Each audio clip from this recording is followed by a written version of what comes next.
You've got to ask yourself one question. Do I feel lucky? Well, do you, punk?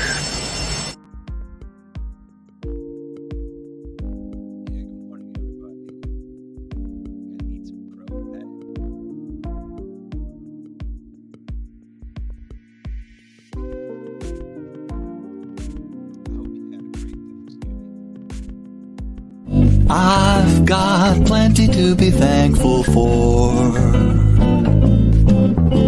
I haven't got a great big yacht to sail from shore to shore, but I've got plenty to be thankful for.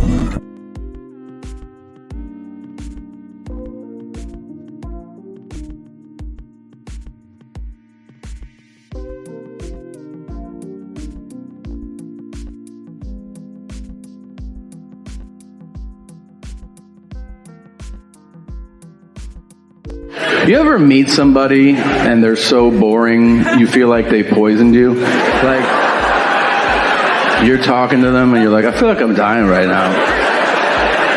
And I think you did it.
Everybody, it's Friday. Hope you had a great Thanksgiving. Good morning, Jordan. Good morning, Brent. Good morning, Scotty Reno. Yes, we got to eat some crow today.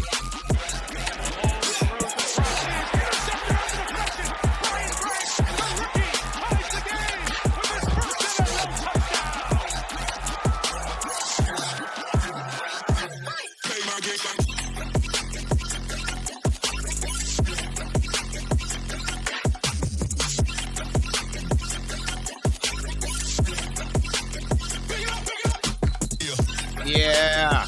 All right. Welcome one, welcome all, ladies and gentlemen. It's Friday. It is now time for Football Talk with your host, Russell Wayne. We are broadcasting live right here and right now into Bear Down Mike. That's Mike the Bear fan, Hallis Hall.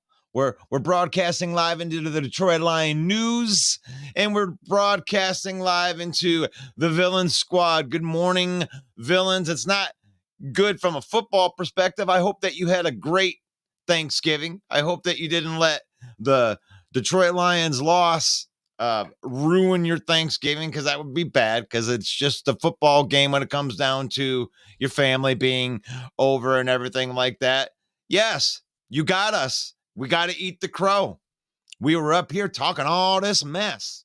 We was talking and talking, saying how we're going to own the division, and Green Bay Packers came in, and I have to give you credit. I got to give you credit where credit is due. I am a man of my word. I'm not going to come up here and run my mouth. We're going to have to hang our heads for like 10 days. They need to come back. They're 8-3. The Lions are now 8-3. I'm going to give kudos.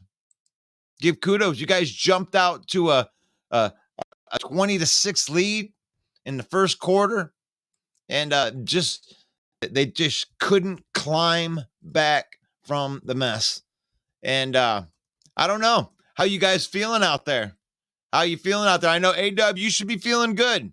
A-Dub right there. He is the greatest Green Bay Packer fan. And because he's been here every week, win or loss, I know that he didn't expect them to win the game, but he'll take the win nonetheless. Right there, Jordan Love had his best game. I feel that he had his best game. I mean, he looked good. He put zip on the ball. They came right out aggressive. 22 for 32. 268 yards, 3 touchdowns, and 0 interceptions. They really didn't do much to Jordan Love. The defense was awful in the first quarter, but then the defense did buckle down. You know, they ended up only scoring 29 points, and Green Bay was going aggressive. I give Matt LaFleur the credit that he deserves. That's an aggressive game plan. They kept their foot on the gas the entire time.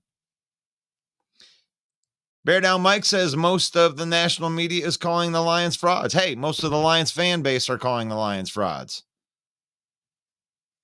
I mean, you have every reason to think that, I guess. Green Bay came out and won the game. I mean, you can call us frauds. They're 8-3 frauds. The Lions are 8-3 at the end of the day. They're still in the front of this division.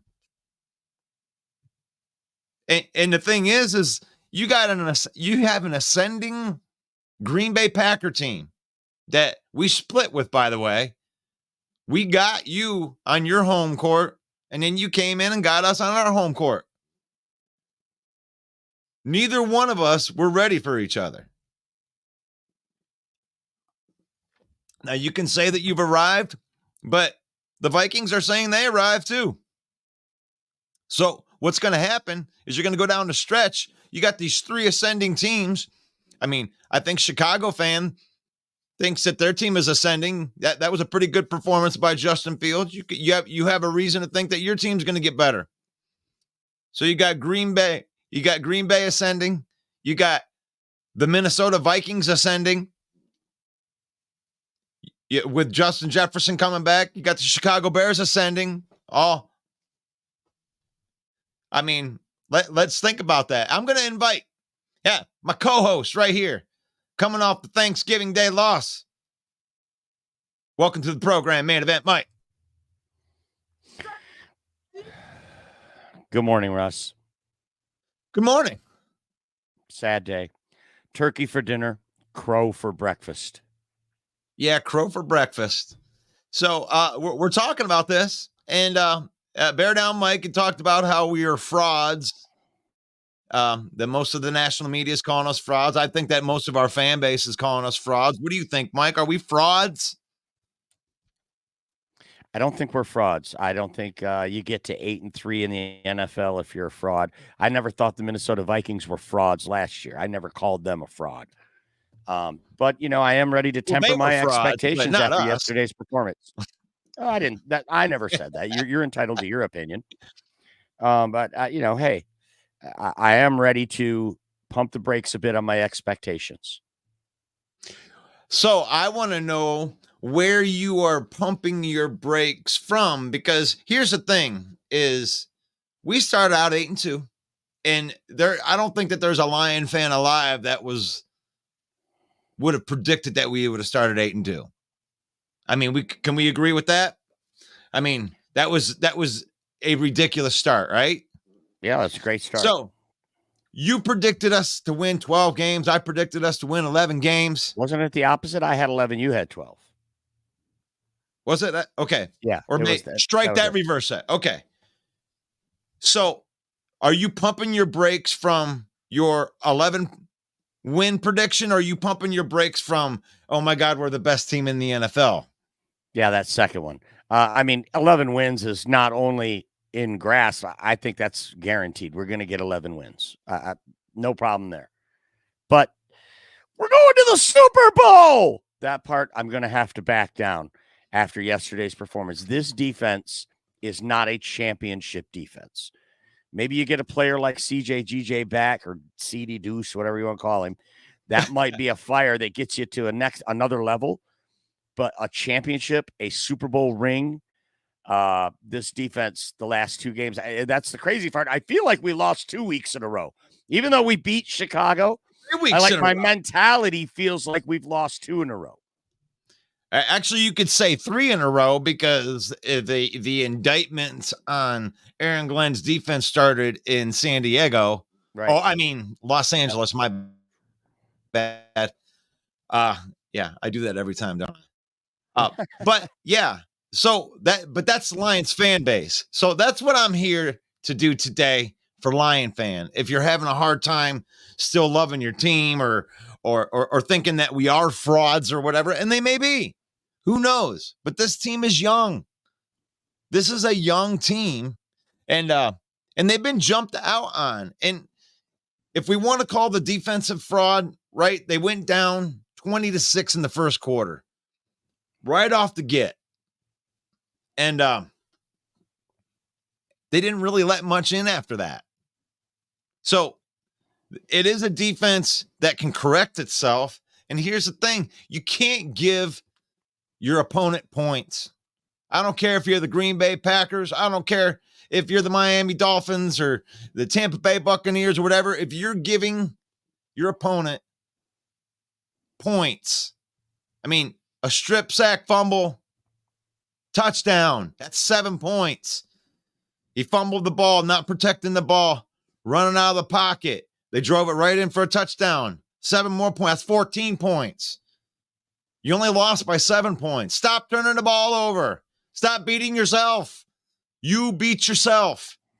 And Jordan Love had one hell of a game. There's 2 things that happened right there, simultaneous. Jordan Love had his best game right there. I saw the zip on the ball. I saw what everybody was talking about it. And this time, it hurt us. Love hurt us.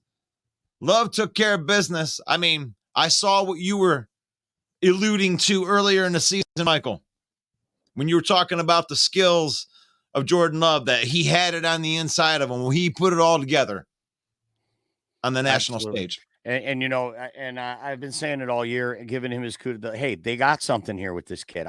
We've been able to see it, and he's getting better. We saw that yesterday.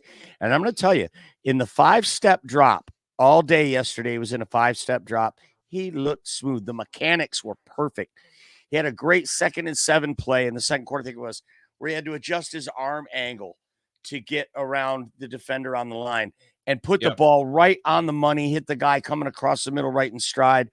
Great throw. That's an NFL throw, okay? Yep. He looks poised. He has from day one. They got something in this kid. It's going to take some time to develop. But the Packers are not going to be the basement dwellers we thought. They're going to be tough for the next few years. And, after a 793-day run without them, now the clock resets. And it's a tough, tough loss for Detroit Lions. Tough for us. We got to eat some crow. Yep. Kudos to the Green Bay Packers. All you Green Bay Packer fans out there, congratulations. Your team played a hell of a game. You did what we did, what we needed to do, what we said all week, Russ. The Lions need to come out in the first quarter and swarm this team like they did in Lambeau. Instead, it was the opposite. Right.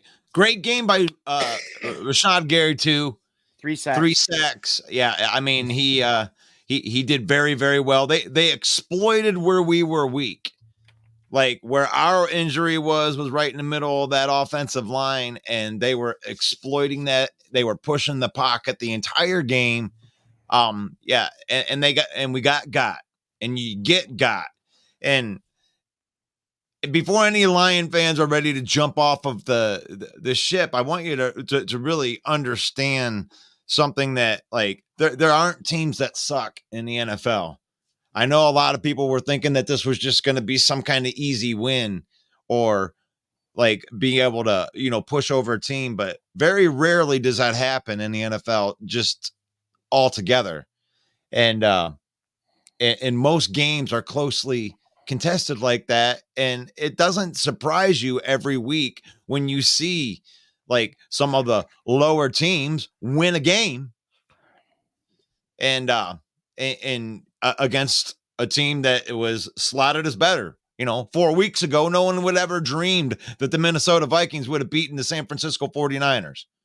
But then it happened, and all of a sudden you see how the streaks start happening in the NFL. You're gonna see playoff push now. You're gonna see some of the best and worst out of teams here. And now the Lions got to go down to New Orleans and play a tough New Orleans Saints team that is very capable of beating anybody with a good defense. Alvin Kamara, Derek Carr. 7 turnovers in 2 games. You keep that up, doesn't matter who you're playing or where you're playing. You're going to probably lose the game. We got lucky to beat Chicago with that many turnovers. 3 turnovers against the Green Bay Packers. That's the difference in the game, right? I mean, that's the difference in the game. You're absolutely right. 3 turnovers, and you only lost by 7 points. They come right down on the opening drive again and score on us. Was that 3 games in a row that's happened to us? We come back and answer on our first drive. That was great. Missed the extra point, but still, we answered the bell. Then the wheels fell off.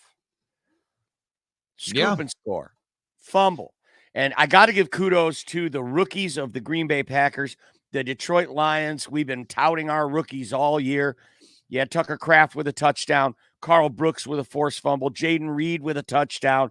The rookies for the Green Bay Packers showed up, along with their young playmakers like Christian Watson. Who the hell is Malik Heath? I didn't see that one coming. Okay? I mean, he made a couple contested catches. I didn't see that one coming. I know that there's a lot of people that are abusing Brian Branch in social media from what I've seen, but every one of the plays that he got beat on, he was right there with his hand on the ball. The receiver makes the play. At some point in time, you got to say, great catch by the receiver. I mean, I don't know what more you want out of a defender than to be sticky right on top, all over the guy, right as the ball gets in, trying to rip the ball out. The guy makes the catch anyway. That with 3 plays, that happened to Brian Branch 3 times. So before we're too hard on Brian Branch, the guy does seem to be in the right place all the time. Yeah, well, Jaden Reed also carried him on his back for 2 yards into the end zone for a touchdown. Yeah, I mean, you can. So sure, he was right there, but he didn't make that play.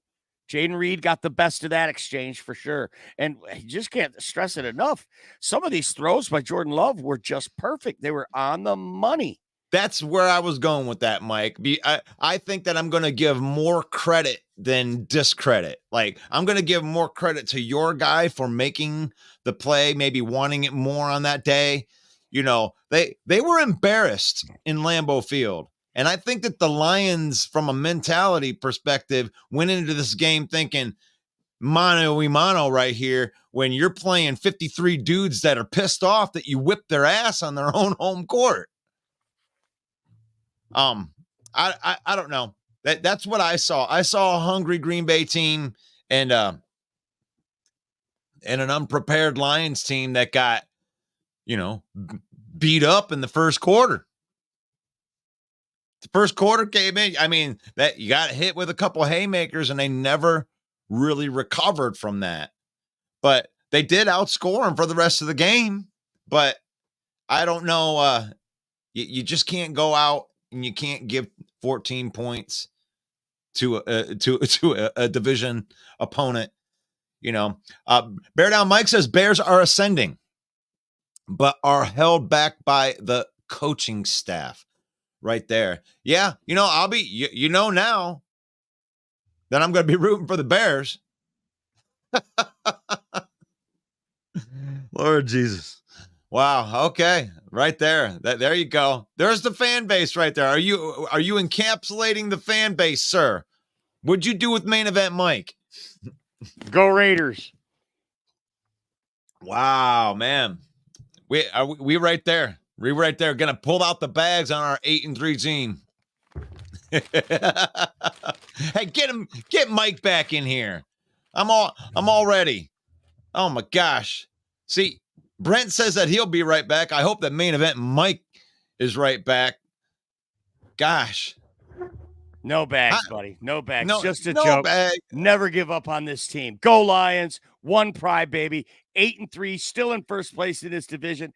Got a very favorable schedule coming up. In fact, no more bags ever.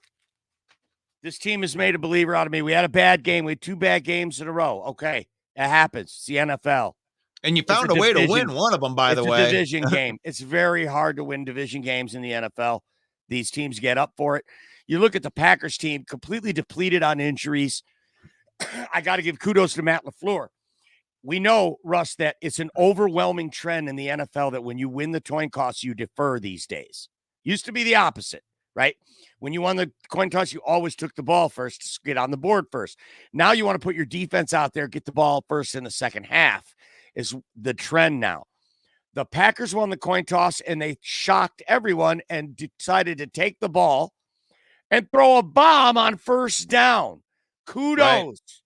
Did you see Christian Watson run away from Cam Sutton? Yeah. And I don't think that's hold on. I don't think that's a skill thing. I think that is oh shit, they're going to throw a bomb on first. Just took us off guard. Right. Completely not ready for that. And kudos to Matt LaFleur and the Packers.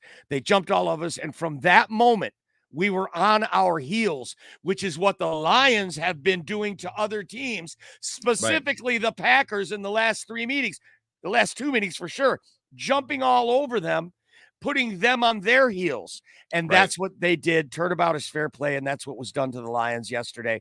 And as bad as it was, as disheartening as it is, this is still an 8-3 football team. We're looking to go to the playoffs. We're looking to win the division for the first time in forever. And that's the God's honest truth right there. And I know that there's a lot of thought right there. The division's not won yet. And I do understand that, but the Lions have to play 3 more division games, right? Well, that's the 3rd one. Now we need to go take care of business with those games, but the other teams have to play each other, and they have to play hard games too. The Packers got to play the Vikings.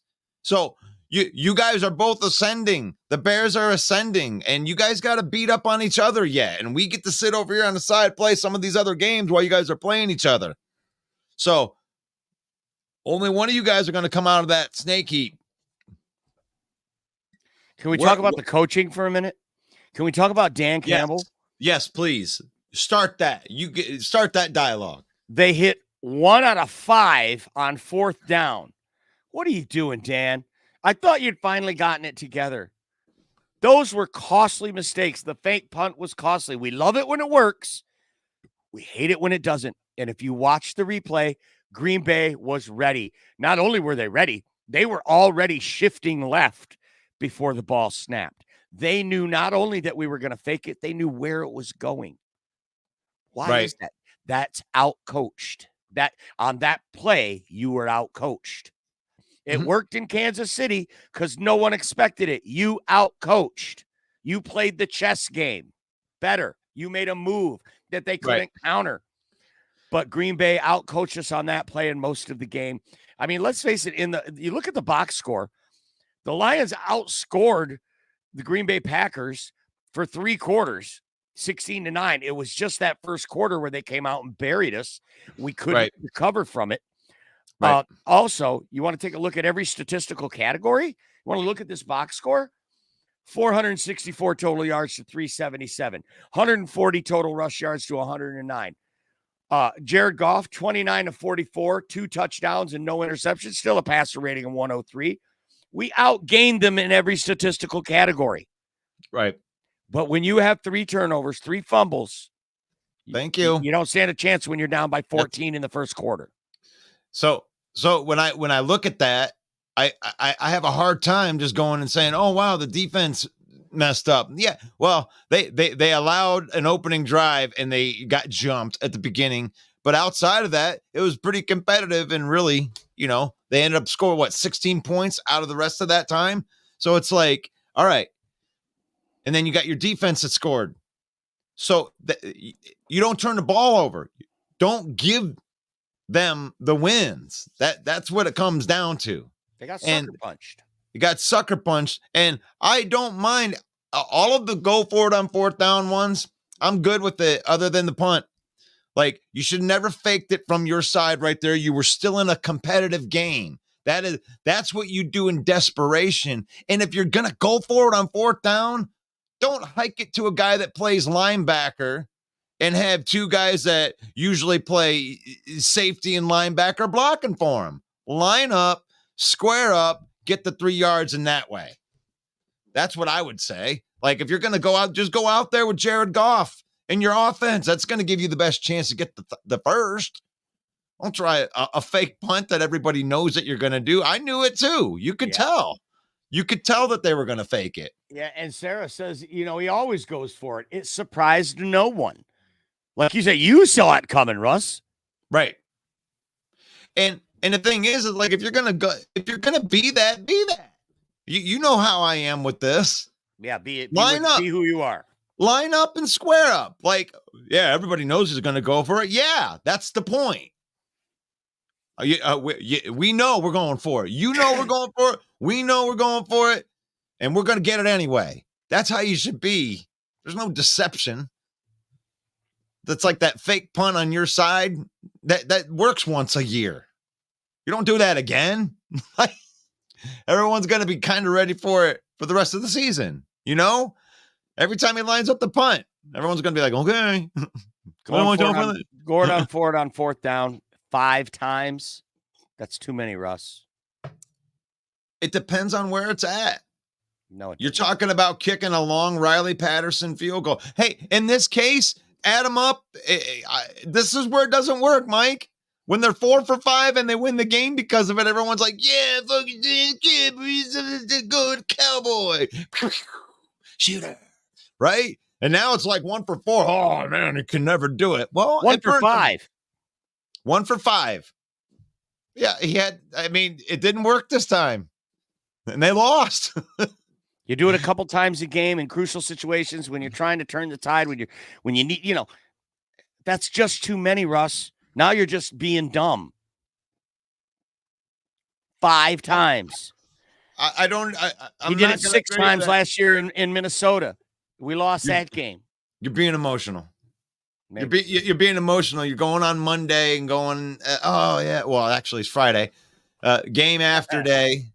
And you're calling it, oh, man, it didn't work, so it's dumb. It's like, come on. This is what he is, guys. This is what he is, okay? When it's on the 30-yard pass back, under 5 yards, he's going for it. 4th and 4, he's going for it. He's going to kick a field goal when he gets down to like the 20.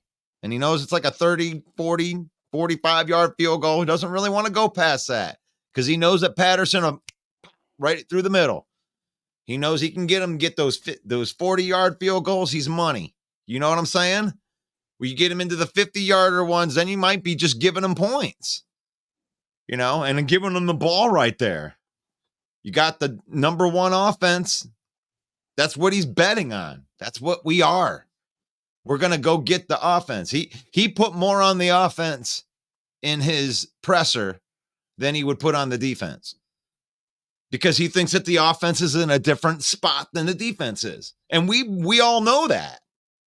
You got to have the defense that presses on you to get a couple turnovers, and then the offense just keeps going. That's why LaFleur was so aggressive. LaFleur didn't make the same mistake that Eberflus made. Run. I'll go play Marty ball. Run.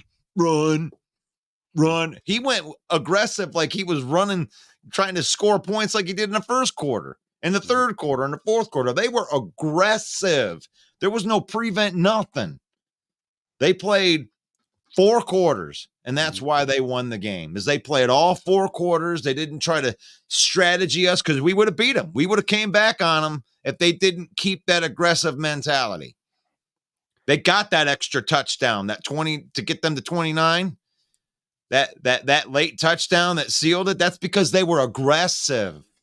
We're going to buy the kneecaps. They bit our kneecaps off. And I got to give it to Quadzilla while we're handing out flowers. 14 carries, 43 yards. That doesn't sound great. It's only a 3.1 yard average, but you know what? He ran so hard. We had him at contact before the first down marker several times. His extra effort and those extra large quads pushed him over that line. He would not be denied. You talk about being aggressive, not only aggressive, but they were ferocious. What's the word Dan Campbell uses all the time? Violent. They were violent. They were violent. They were more violent than us. They were more physical than us. And Russ, there is no game on this schedule this year I wanted to win more than Turkey Day. After 7 years of losing, I mean, as much as I love tradition, I wanted to break tradition and see the Lions win this game. Of all the games on the schedule, this was the one at the beginning of the year I pointed to and go, that's the one right there. Right. Even if they beat us in Lambeau, I want to win that game. And I just can't express how disheartened. Usually you're the one that gets more down. I'm defeated today. I really am. We need a good showing in New Orleans to restore my faith. Because I'm telling you, I'm really defeated after this game. I wanted to win this. I ran the Packer fans into the mud for 7 weeks straight leading up to this game. But you know what? You're showing up here as a fan the very next day, and we're going to eat our crow. Like, they were better than us. I don't think that they're better than us, but they were better than us. Definitely yesterday they were better than us. And I hope that they go figure something out. I hope that the line, but the team's young. When you're talking about the defensive side of the ball, the things that need to get better, you know, as you get better into the schemes, you know, Josh Pascal played the most snaps that he had played all season. Him and Aiden Hutchinson are definitely the two most snaps guys, and everybody else was like half of what Pascal had. So I think that they're starting to trust Josh Pascal, 2nd round draft pick, more. There's something to look forward to. These guys are young. They don't even know who the starters are. Like, these guys are fighting so hard, 1st, 2nd, 3rd string. Does that make sense? Or does that just sound like I'm being a homer? But I mean, all these guys are 1st, 2nd, 3rd year guys. Most of the defense. Name me somebody that isn't, you know, paid the bucks. Besides Alex Anzalone and Cameron Sutton, these guys are on rookie deals. All of them. And even those two you mentioned aren't even in the top echelon of, or the top tiers of paid at their position. Right. So it's a young defense. I mean, you could get a shot in the arm. I don't know what Bruce Irvin's going to do. That could do nothing. It could, but I think at least from a leadership standpoint, I mean, that's one thing that I think that's missing on that defense is who's the guy? Who's the guy that everybody like? Is it Alex Anzalone? Is it Cameron Sutton? Is it those guys? Bruce Irvin's got like playoff defensive experience that I think could be invaluable. So maybe that gives a shot in the arm. He's Maybe 36 years old.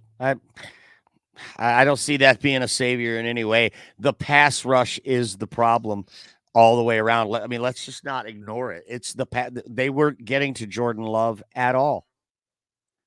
Do you think he makes it off the practice squad? Bruce Irvin? Yeah, Yeah. I think he makes it in the game. They're gonna see what they got there. He's a fiery player. He's been ejected from a Super Bowl, so he's had a lot of personal foul penalties in his career. He's a fiery guy. So yeah, I think we're going to see Bruce Irvin. What kind of impact? I don't know. It's certainly not going to be the caliber of impact that we're going to need to So overcome you're these saying, last two performances. so if he came in and had like a James Houston type of ending to the season, that would surprise you, is what you're saying. Oh, Like absolutely. Yeah. If he gets 8 sacks in 7 games, I'll not only be surprised, that'll shit my pants Hey, on. hey, I just want to know what the expectations are right now, because we're trying to hang our hat on something here defensively. But when you talk to Dan Campbell, it seems like he is under the impression that it is going to be a progression thing. And that's why I keep on throwing this out there, because that's what they keep on preaching, is that these guys are just young and they're learning together. They're learning how to win together. They're taking their lumps together, trying to figure it out. Okay, that's great.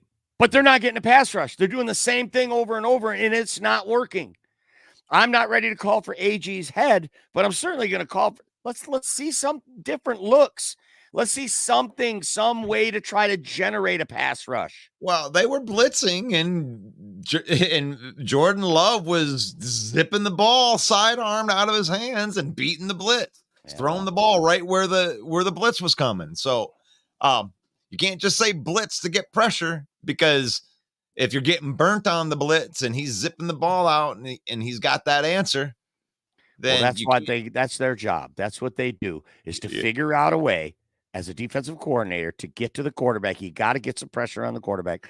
Our job is to sit here and rip Packer fans and then eat crow. That's our job. We're doing our job. So do your job. Find a way to get to the quarterback. The rest is just excuses. For sure. Hey, it's a different game when you're down 20-6 getting after the quarterback, brother. I just noticed you've got eating crow edition on the slide. Hey, this is the crow edition, right? You like that? I do like that. But I don't know. How do you feel as a Lions fan? I mean, the national media is probably kicking our teeth in right now, saying that we are frauds. Are we frauds? I mean, I think the offense is going to continue to get better. And I'm watching, and I look at these things on snap count, and I can usually make some educated predictions. And you're welcome, Mike, on that Jameson Williams over. Just by snap counts, you can tell what guys are about to do, and Jameson Williams being out there for 50 snaps, it's hard for me not to think that he could get 40 yards for you, Mike. It's hard, because that's a lot of opportunity, and he's so dynamic, and he got it in 2 plays. He got your 40 yards in 2 plays.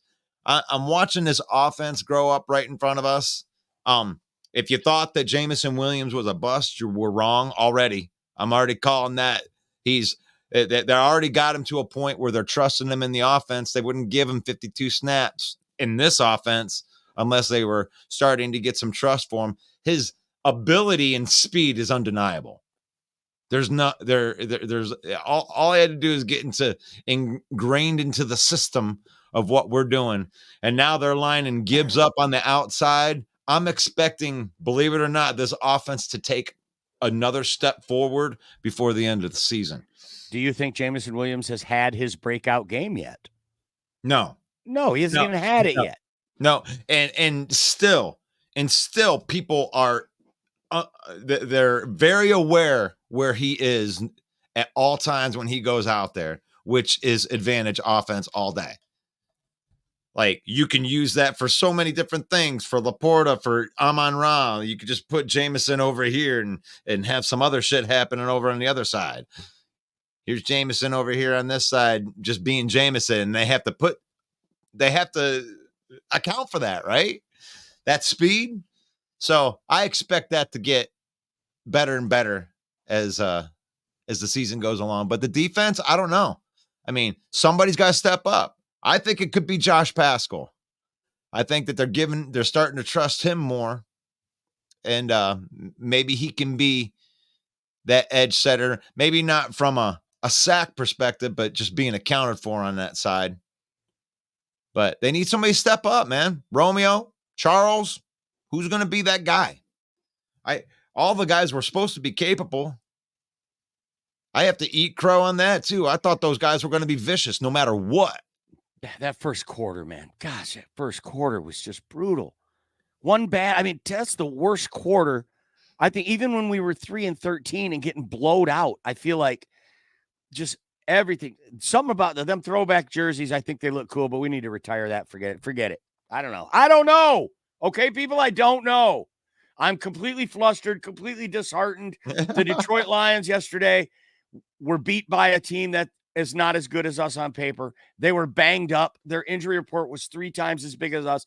And that first quarter, they smoked us. And as somebody in the comments saying it wasn't a sucker punch, it was more like a kick to the head or something. But have you ever been sucker punched? You ever been sucker punched? I was sucker punched in high school, walking down the hall, and just out of nowhere, dude just blasted me. If it wasn't for the guy holding me up behind me, I would have fell. I would have went down. You know what happened? I beat his ass after that. The next day, my lips were blowed out. Even though I won that fight, it looked like I lost that fight. And that's how yesterday's game felt. They came out, decided to take the ball, threw a bomb, punched it in. They sucker punched us. And we came fighting back, and we did kick their ass. But then the next day, I still lost that game. Yep. I mean, you still lost that fight. It doesn't matter that you outscored them in yards. It doesn't matter that the rest of the 3 quarters, you were the better team in the box score and on the field. You got suckered, and you did not recover enough. Yep. And now you are 8-3 instead of 9-2. And you got to go back to the board. And here's the thing, like, this is why it frustrates me for Lion fan that does panic, because the thing is like, you don't want your coaching staff to feel the way that you do right now. You don't want the players on the team to actually feel the way that you do. When you panic as a Lions fan, that means that you would not have the mental fortitude to be on the team to actually go through it. That's why I'm here. Exactly. So what I'm trying to caution the fan is I don't see panic on this team. I don't see a coach that's going, oh my God, what are we going to do now? What the hell's going on? We're 8-3 now. We're going to lose every game for the rest of the season. That's what you sound like. Not you, Mike. You sound like way tougher when you say it, but sometimes it comes across as that panic, and you wouldn't want the coaching staff to panic like that. And they're not. They're going to go back to the drawing board. They're going to continue to have all of these guys that are on rookie contracts that are still developing to continue to get better and better and better. And remember last year when I said it was like house money? In a way, this is like house money on this year too. You can tell by what he didn't do at the trade deadline. He's not willing to risk the future of what he is doing right now for a right now thing. He's allowing the team that he drafted and the coaching staff is developing to put together to finish out what they're doing. See how far these kids can go. Why would you panic on that? Why would you give up future assets? Let's see what these kids can do. I mean, Jack Campbell might end up being the starting middle linebacker by the end of the year. I heard that Alex Anzalone, did he go down in that game? I don't know. I mean, you never know. You never know. Lots of young guys in here. Let's see what we got. I mean, Sarah says Goff has not done well against Brian Flores. I don't know. Well, I mean, in the Super Bowl, Brian Flores beat him, but Brandon Cooks dropped 2 touchdown passes, or this whole conversation would be different. Ooh, okay. Yeah. And Sarah, I'm good. I'll caution you. Like, I'm glad that your coaching staff isn't feeling how you are right now.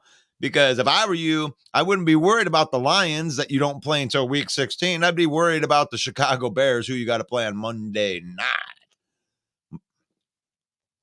Bear Down Mike says that I would say that Dan Campbell needs to be more conservative on fourth downs, especially on their own part of the field. You know, he owned that. He came right out and said, that was one of the first quotes I put out on the page, was he was like, yep, I blew it. I put him in a bad position. I shouldn't have done that. I shouldn't have put him in that position. He came right out and owned that one. And I'm not, and the only one that I'm going to give him shit for is the fake punt. Mm-hmm. I don't care. You want to go down and you have a certain mentality that you need to get the ball down to a certain spot before you kick a field goal. And if it's within 5 yards that you're going to keep your number one offense out there, I'm okay with that. Mm-hmm. But don't take chances when you're still in the game, guys. Like, on our side of the field, you gave them a short field, and then we had to come out an extra touchdown. Like, we had to get back and then get it or an extra field goal. They ended up kicking a field goal. The fake punt was bad. Green Bay saw it coming. Russell Wayne saw it coming. Stevie Wonder saw it coming. Right. And desperate times call for desperate things. He got into it. He wanted to make something happen. I mean, Dan Campbell's still a young coach too. And I'm glad that he owned it. I'm glad that he owned it, like, and didn't be like, well, in that situation, you got blah, blah, blah, blah, blah, blah, and tried to like defend it. Oh no, I blew that one. Nah, I shouldn't have did that. I shouldn't have put him in that position. I'm glad that he said that instead of, like Matt Patricia would be like, oh yeah, you guys don't know anything in the media about analytics, and I'm gonna shut the F up, Patricia. Everybody knows you shouldn't have done that. But there, thank you, Dan. He goes for it all the time, and all the teams are prepared. I think that I missed a whole bunch of shit, didn't I? Bear down, Mike. I'm on Ross St. Brown, 9 catches for 95 yards, no touchdowns. So definitely typical Amon Ra. Yeah, the sun god is 9 catches, 95 yards. I mean, that's a good stat line. Yep. No tutties, but we scored 3 touchdowns in the game. We gave up too many turnovers on downs and turnovers. Right. I mean, that's the thing. You look at the turnovers, that doesn't even count the turnover on downs. Right. So what is that, 4? That's 4 when you count the turnovers on, or no, 5, 6. 6 turnovers. Because they stopped us 1 for 5 on 4th down. So that's 4. Plus the 3 turnovers, so that's 7. Wow. 7 turnovers, yeah. Hey, live by the sword, you die by the sword. And you still only lost by 1 score. Yeah. Lions aren't fraud. Steve is real. Yeah. We were brought back down to earth and now have to look at themselves in the miror. Say, what the hell just happened? Steve, and your team. Congratulations, sir. And kudos to you, Steve, because I don't want to call you second to A-Dub, but A-Dub has actually been here every single time unapologetically. I would have to call you a close number 2. A close number 2 is a Packer fan that rode the wave of not so good, and you deserve to run around in the streets of Green Bay waving your metaphorical ding-ding going, we got to win. Yeah. Get it. You deserve it, Steve. You like that? We don't like that, but, it is what it is, man. I'm happy that you're happy, but I hate your team. Sebastian, that Lions D versus the 49ers or the Eagles in the playoffs, fellas. Sure. Let me take that one. Go ahead. It's going to be a long day for the Lions defense against either one of those two teams. However, we do have an explosive offense, Sebastian, just like your team last year, ranked last in the league in defense. Your team was, but you had an explosive offense. Do I think that the 2023 Detroit Lions defense is better than the 2022 Vikings defense? Absolutely. and you guys made it to the playoffs and lost to the Giants in your own building, 2 weeks removed from beating that same team. So I like where you're going with it. Thank you for the comment, Sebastian. But, I mean, Ray Charles could see that the Lions D would be in trouble against the Eagles and the Niners in the playoffs, okay? So, yeah, I mean, the no thing news is, flash there, Sebastian. I believe that the Lions have work to do, and I believe they can get the defense to be better. If this defense that showed up yesterday were against either one of those teams in the playoffs, we would get blown out. You have to get, period. But thank God, like every other team that's still trying to figure their way out through the season and got to whatever record they are, we have 6 games left, and this is where most of the teams start their runs. So here it is. Here, you know, we may have a little bit of a head start, but it's game by game. Let's go. Let's go. Here's another point, Russ. Every sport, I don't care what sport it is, it's the team that's playing good going into the playoffs. The team that is peaking as the regular season ends is the team that always does well in the playoffs. And this might be a great time for the Lions to have this stretch, right? Looking at the 2 against the Vikings and 1 in Dallas, the last 3 games of the year. If we are playing our best football at that time, I think we're right back on track. Yeah. And Brent says we can't pretend everything is okay. Nobody said everything is okay. We can't just say that it's because we're young. I don't think that was said. I mean, I think that we are young. That is just kind of a fact. I watched the Lions since the early 70s. I've helped high school football. We have bad issues going on, and there's no denying that. I mean, there's nobody that's going to deny that. But I'm not just going to say it's just because they're young, but because they are young, I think they can get better. And if you've helped coach high school football, and I'm certainly hoping that you didn't give up on your team in the middle of the season and say, well, you guys are just you're just shitty now. Good luck. Gosh, you guys are bad. I bet you didn't freak out on your team in the middle of the season. So I'm not going to freak out on this team who is young and can get through some of these issues that we have going on without having to buy a player that you would have to give a 3rd round pick for, or whatever the people saying that we missed on in the trade deadline. I think that the guys that can fix the problem are on the team, and I'm not going to pretend everything is okay, Brent. And you absolutely have the right to feel the way that you do after the performance yesterday. Yeah, I'm disheartened. And if the Wolverines lose tomorrow, it's going to be a disastrous weekend for me. I might spiral into a depression. I don't know. You're watching Football Talk with Russell Wayne. It's the Eating Crow edition. Put it in the comments. Tell us what you think about that disaster of a game. If you haven't already, please subscribe to our YouTube channel at Main Event 365. And I know there are more people watching that have clicked the like button. So why don't you just reach down, give it a big Macho Man elbow off the top rope, smash that button, give him the Macho Man, Russ. Ooh, yeah, the Macho Man Randy Savage. The Lions were cheated, not defeated by anybody. Yeah, the Macho Man goes to the top rope. The Lions, in fact, haven't been defeated by anybody ever. Yeah, go up to the top rope, smash the subscribe button with the Macho Man elbow. Yeah, dig it. That's what he's gonna do it to you,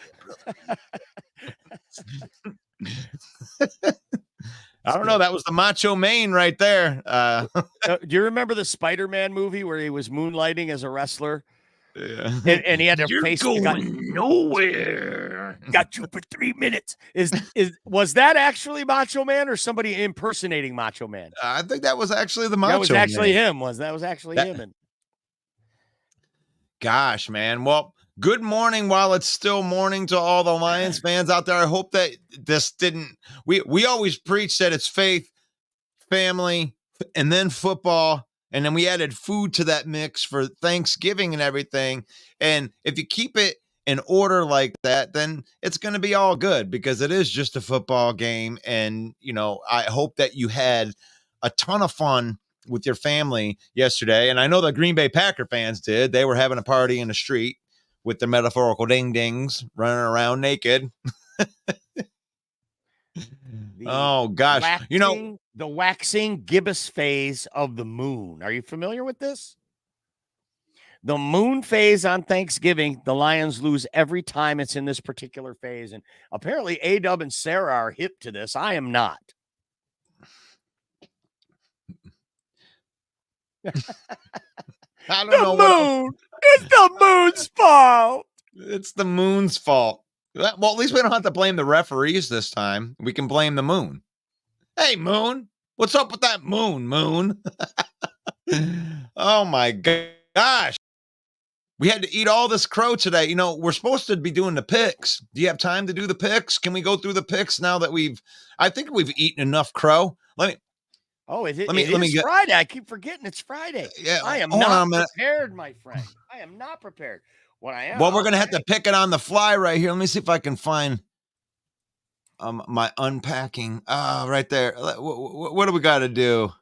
What do we got to do here? Let me see if I get do I got Hakuna Matata? I got to have something right there. How about Hakuna Matata? What a wonderful phrase. Hakuna Matata. Ain't no passing craze. Means no worries. Yeah, we should worry a little bit. Well, let's see. Let's change the subject, because we don't have time to unpack all of that. Thank you, Tony Romo. You're right. It's a great idea is for us to change the subject. You were 7-5 last week, Russ. You were looking really good, but you lost the Monday night game. And you lost the Tampa Bay at San Francisco on 4:00. Otherwise, you were looking really strong. But you finished a very respectable 7-5, while I finished 6-6 out of 12 games. So very good. Your record for the year is still above the handicappers average in the world. So that is very, very good. Your lock pick. Which one was your lock pick? Hey, I went back to the well, baby. The New York Giants. Let's frickin' go. And you won your lock pick. Who did I have as my lock pick? Yeah, I had the Buffalo Bills against the New York Jets, so I hit my lock pick as well. There we go. It just feels like the music should be behind us because doesn't it feel better? Let's talk about these lock picks. Yeah, it just feels better, doesn't it? Oh, yeah. All right, so log into DraftKings. We use DraftKings, folks. If DraftKings, if you're out there listening, you'd like to sponsor the show, that'd be okay as well. All right, first game on the slate is that we're not going to pick today's game. We're not picking today's game. That game is not on the slate. No, there's a game tonight. Miami Dolphins minus 9.5. Fuck it, let's pick it. It's Miami Dolphins at the Jets, and the line is 9.5, Russell. Whoa! At the Jets, huh? At the Jets on the road, 9.5 division game. Tim Boyle gonna start. Former Lion, former Green Bay Packer. Oh my God, 9.5. Yeah. In your own spot. Yeah. Against the Dolphins with Jalen Ramsey. Coming back, correct. I got to take the Dolphins to cover, man. I don't like those. I don't like that point spread. But gun to my head, I can't. They'll cover that. Oh, there's some good games on the slate this week. Let me tell you that. But that Jets, that one scares me because that Jets defense could just play them to where Dolphins would win 10-3. So you're taking Miami? I'm going to take Miami. I'm going to take Miami too, minus 9.5. Next game is Carolina Panthers at the Tennessee Titans. The Titans are at home with their rookie quarterback, Will Levis, against the rookie quarterback, Bryce Young. Tennessee minus 3.5. Tennessee minus 3.5. Gosh, those are two bad teams. Who's going to suck the worst? I'll take the points. Give me the points. Carolina, you're taking the. Yep. You're taking road team. I'll take the points because they both suck. They do both suck. This is a game that Carolina might be able to win. I'm going to take Tennessee just to go against you. Next game, Jacksonville at Houston. Houston's at home, and they're getting points. It's the Texans plus 1.5 against Jacksonville. CJ Stroud against Trevor Lawrence. Oh, man, I've been going with Houston all year long. Give me the Buckeye. Give me CJ Stroud. Give me the point. I'm going to take the Jacksonville Jaguars and lay the 1.5 on the road. At some point, Houston's going to have to come back down to earth. Or this is a divisional game as well, okay? This is a very important game. Mm-hmm. I think I like your pick. This is a tough one to pick. I'm only going to take Jacksonville because you're taking Houston. All right, next. Pittsburgh at Cincinnati with Jake Browning under center. The Bengals are at home getting a 1.5. So Pittsburgh favored in this divisional game on the road. Yeah. Give me Pittsburgh. Russ, is that -1? I mean, they're favored. Pittsburgh would be -1.5. So the Bengals are a home underdog. Okay, so yeah, I'll take Pittsburgh. I'll take Pittsburgh. I'm going to take Pittsburgh as well. Next game, Tampa Bay at Indianapolis. Gardner Minshew is the 2.5-point favorite over Baker Mayfield. So Tampa Bay at Indianapolis. Oh my 2.5. Give me Indianapolis. Give me the mustache. -2.5. It doesn't matter. The mustache makes up for the 2.5. I'm taking Tampa Bay. Tampa Bay's come through for me every time I bet on them this year. So I'm going to take Baker. Maybe it'll be a 1-point game. Indy still wins, but I'll win. So 2.5. 2.5 is the spread. I got the Bucks. You got the Colts. Next game. If you win, then that Tampa Bay victory that the Lions had over them looks even better. So I like that. You like it? Next game, New Orleans at Atlanta, division game. Ooh. And Atlanta is plus 1.5 at home. So New Orleans favored by a 1.5 against the Falcons on the road. Give me the Falcons at home and Bijan to get right and have a big game. Russ has got the Falcons at home with Taylor Heineke. I will go ahead and take the Saints. I want them to win so they're not desperate when they play the Lions the next week. Ooh, that's true. Oh, my gosh. Next game, I'm looking ahead at the ones ahead. There's a couple of really great games this week. Next game, New England Patriots at the New York Giants. It's dumpster fire versus dumpster fire. Wow. The Giants are at home. This line cannot be correct.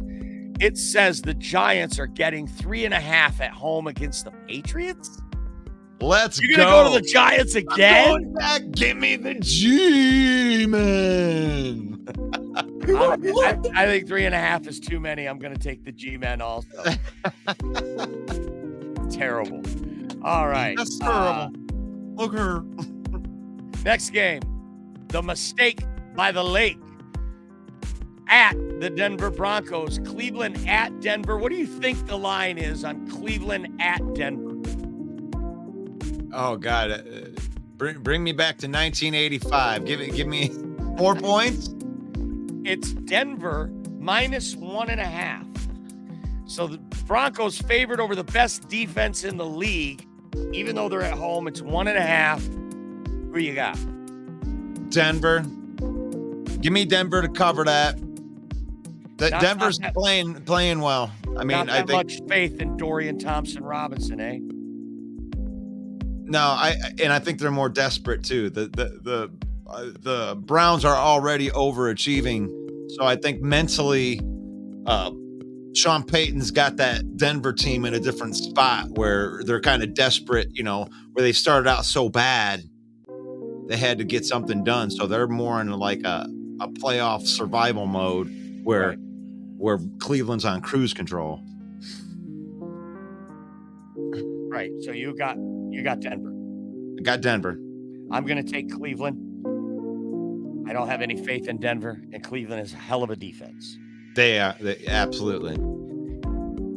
All right, next game is the Los Angeles Rams at the Arizona Cardinals, also a division game. 1.5 points. Arizona's getting 1.5 points at home. Do we have a Matt Stafford sighting? Matt Stafford's going to play. Yeah, he played last week. Okay. So, gosh, man, these division games are tough. I just think that division defense knows what Kyler Murray can do. So give me the Rams. They're at home. I'm going to take the Cardinals at home. I like the home underdog getting some points while I'm at home. So there we're split on a lot of these. Good. Next game, going to be a doozy. The Buffalo Bills at the Philadelphia Eagles, -3.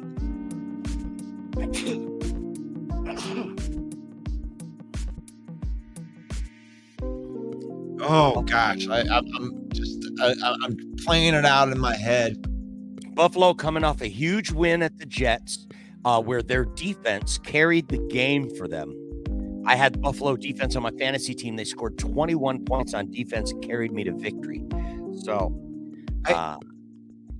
and for that reason, because Buffalo's been taking a lot of shit lately, and the Eagles are on this like high ground right now. I think that I think it's Buffalo. Give me Buffalo. Give me Buffalo and points. All right, you're getting 3 points, Russ. Yep. Give me Buffalo. Call me crazy, but I'm taking Buffalo also, and the reason is because the Eagles got to come down. They haven't played their best game yet. There are a couple of games they should have lost, and they didn't. So I'm gonna. They can't win them all. Okay, they got to lose some. They beat the Dallas Cowboys already, right? They've got to play the 49ers.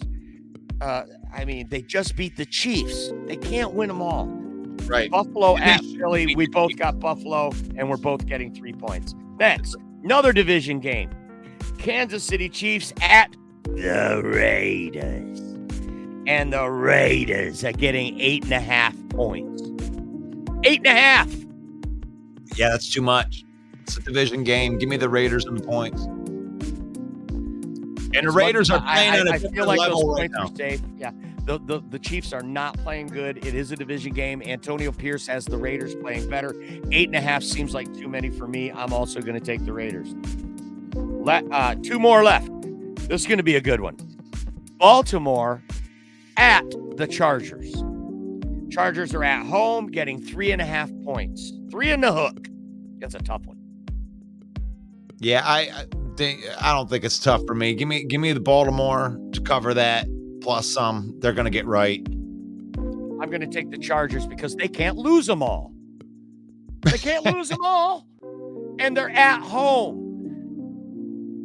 And they're getting 3.5. I like the hook. I like the 3 plus the hook.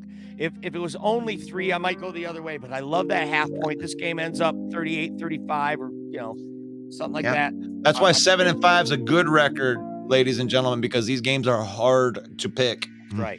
Monday Night Football, the final game, the Chicago Bears at the Vikes.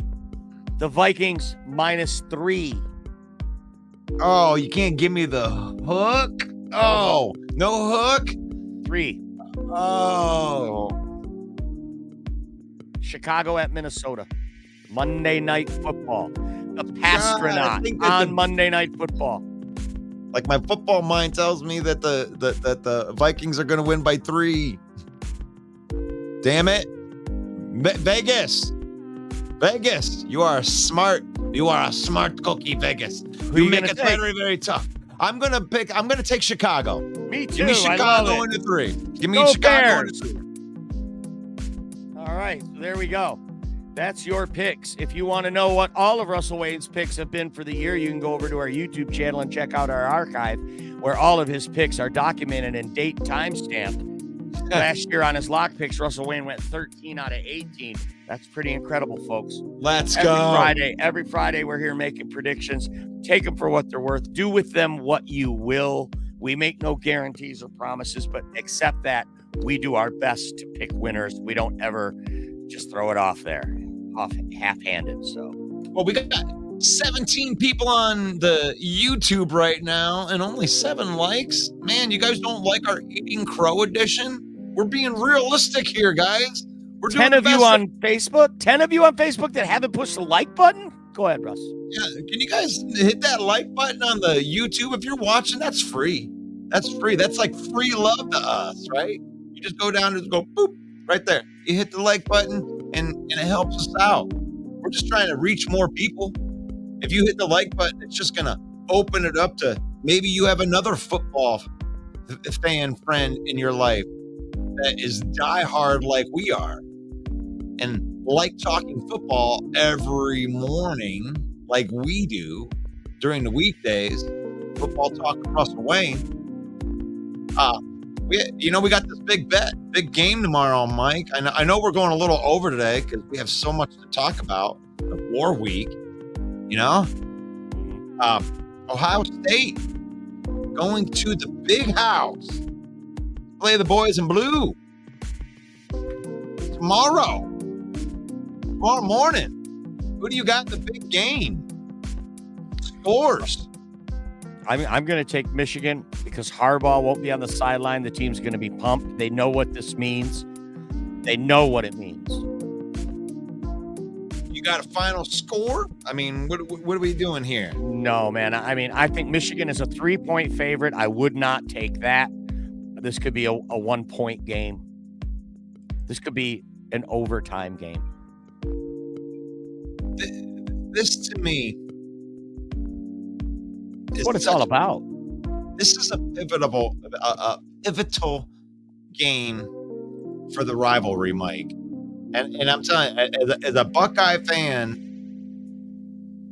when you're going into this is going to be the third time in a row, right? Let's hope. That's what you call, if you guys are to win, that would be 3 in a row, which will mean that next year you will have 3/4 of the Ohio State class that doesn't even know what it feels like to win against Michigan. Mm-hmm. And that, when you're talking about 18 to 21-year-old kids, mentally, that is a hurdle. Michigan had to get over that hurdle. You had guys like Aiden Hutchinson. You had guys that were mentally strong that could overcome that stigma. We can't beat Ohio State. Oh, we haven't beaten them. We're not going to beat Ohio State. And you had to flip that around. Well, that's in danger. And I'm sure that Ryan Day's talking about this too. We cannot make it so our seniors can't go out without a victory against Michigan. And believe it or not, even though the only 2 losses that Ohio State has suffered in the last 2 years in conference has been to Michigan, if he loses 3 in a row, they may fire Ryan Day because he can't beat Michigan, because that's a big deal, just like it is for Michigan to win against Ohio State. Think about that. Lloyd Carr was one of the winningest coaches in Michigan history, and they fired him. He retired. Okay. He stepped down at the appropriate time. I'm sure that was like in the room, and hey Lloyd, how you doing? I think this might be a time for you to step down. Yeah, I think that it was a resignation of we needed something different. Well, let's talk about this current Michigan coach. If he beats Ohio State 3 times in a row, he is absolved of all of those losses to Ohio State at the beginning. He will be free to run off to the NFL and feel like his legacy is intact as the coach of the University of Michigan. Whether he does that or not, I don't know, but winning this game will be better for Harbaugh when his decision-making time comes. I disagree with that because you're giving way too much credit to the Buckeyes right there. Okay, if that's the game for you, then that's where he wants to run off. That's fine. But he needs a national title, and he needs Michigan to get a national title that's free and clear of any Nebraska bullshit. And if he does that, then he's free and clear to run to the NFL. But he needs to hang that banner that's way bigger than Ohio State. Way bigger than Ohio State. You think he could run off to the NFL after not winning the national title? Yes, beating Ohio State and Ohio State beating Michigan, like you said. Same thing with Todd Day. If he beats Michigan and loses in the playoff, they won't fire him. Yeah, but the Buckeyes have 2 national titles, so they don't have that stigma that the only title that you ever had was that you got to share it with somebody else, right? Oh, stop that. Quit that. I mean, Phil Fulmer voted the Wolverines 21st that year because Peyton Manning didn't win the Heisman and he was butthurt. So he voted us 21st. That's why we had to share the national title with a team that won on a hacky sack catch, right, against I'm not an unranked Missouri team. But that's that thing, right? It's still there. It doesn't matter. It doesn't matter. It's not there. I mean, only Buckeye fans even remember that. The Michigan? You're saying Michigan fans don't remember that? I'm saying Nebraska fans don't have sweatshirts that say national champions for that year. Are you sure? I mean, that would be dumb for them not to. I mean, it'd be stupid for them to wear one. But the question was on Harbaugh. I mean, where are you guys at on Harbaugh? What is your exception for Harbaugh in this situation? Are you good with him just beating Ohio State and then running off to the NFL, or does it have to be a national title? Go out with a national title. You got to beat the best teams, right? Ohio State ain't that good, right? I mean, we'll see. Last year, was it last year? Not last year, but 2 years ago. It was last year. He wanted the Minnesota Vikings job. At that time, I detached myself. I resigned to the fact that Harbaugh will not be here for another 10 years. He's not going to be Bo. He's not going to be that. The fact that he was entertaining the Vikings job told me everything I needed to know. He's only sitting here at Michigan till the right pro job opens. Now, he's originally from California. Maybe he's a candidate for the Charger job. I think Antonio Pierce, everything depends in Las Vegas on what happens the rest of this year, right? I like Harbaugh in a surprise move to New England. I think that could happen. Steve is real, says he hates Ohio State and the West Virginia Mountaineers. And Sarah says he will have an asterisk on his wins, and I don't think so. I think that by them doing this suspension, you think they're going to be allowing him to watch like a hawk right now? There ain't no way that they're stealing signs at this point in time. So every win that they've had since the suspension of Harbaugh, when they laid down, these are legitimate wins. There ain't going to be no asterisk next to any of these wins after they had. I don't think there's any asterisk for the whole season now that it's come out that all the teams are doing it. He's basically absolved of the asterisk by that. Well, he was the only one that was suspended for it. So I don't care about what happened before. What I'm caring about is what happens from here forward. And when it comes to them playing the teams forward, like mistakes were made. Okay. People were making mistakes. Everybody was doing it, whatever. Because I don't even think that the sign stealing thing is that big of a deal anyway. I think that's something that goes back to the old country. And they've been doing it for years and years. Actually, that's part of a strategy is, if we can figure out what they're saying, we can steal their sign. If we want to go out it's like deflating footballs. GT actually brought a good point up on that, but still, how much difference are we really making here? I love that you're an Ohio State fan and you're saying that, I do. I really do. Because I feel the exact same way. I don't think that this stealing signs thing is that big a deal. If you know what the other team is going to do, yes, that's a huge advantage. But you're doing it in the parameters of the game. Now, if you're sending a guy on a plane with a travel budget and X-ray vision glasses or a camera in his glasses, that's different. I can't condone cheating. But I also don't believe that the sign stealing thing is that big a deal. If it was Ohio State and not Michigan, I would feel the same way as you. And I would say no asterisk for Todd Day.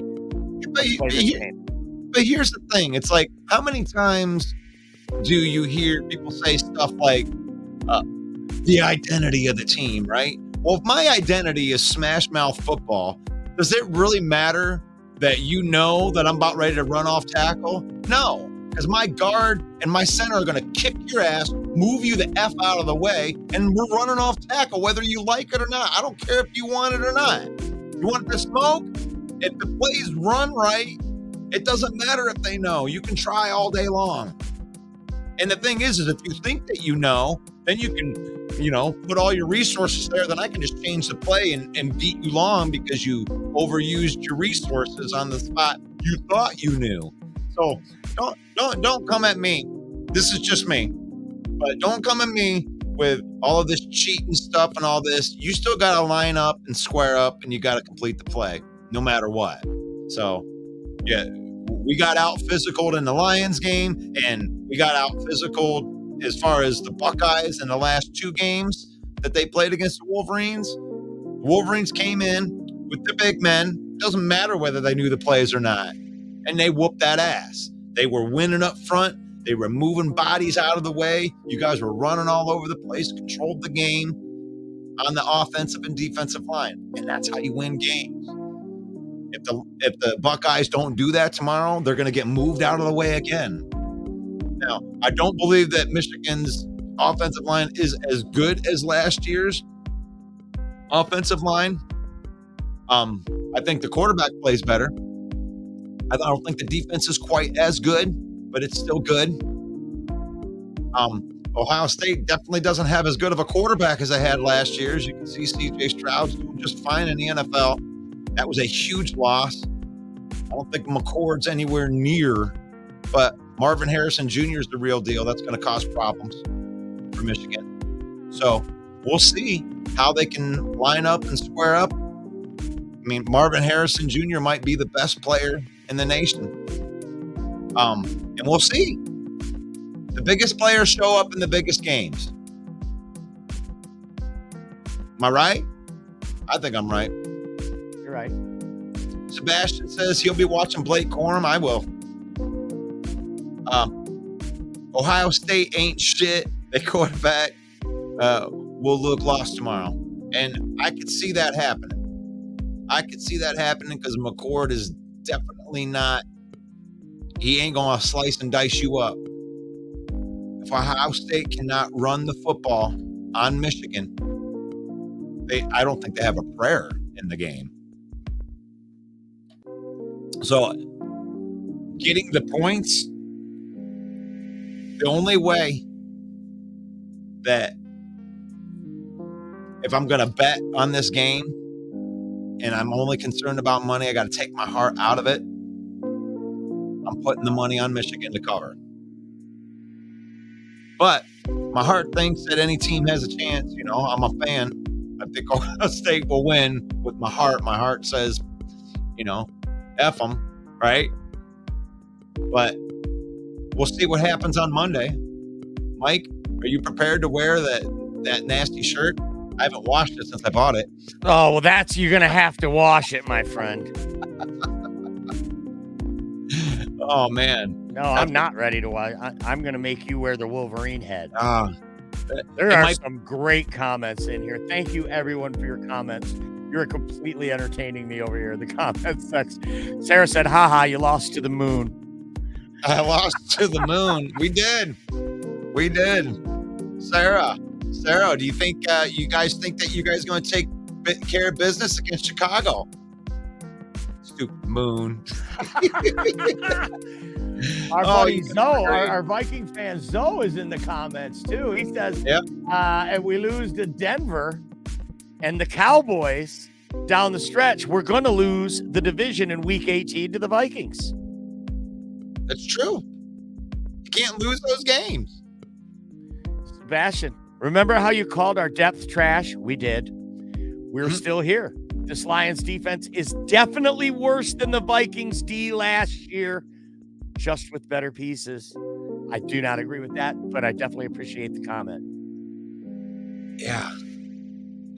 But I also, I gotta call you out, Sebastian. You've been here more than most Viking fans, but you coming in this week, that's fine. But you ain't been here with all that strong talk week after week after week.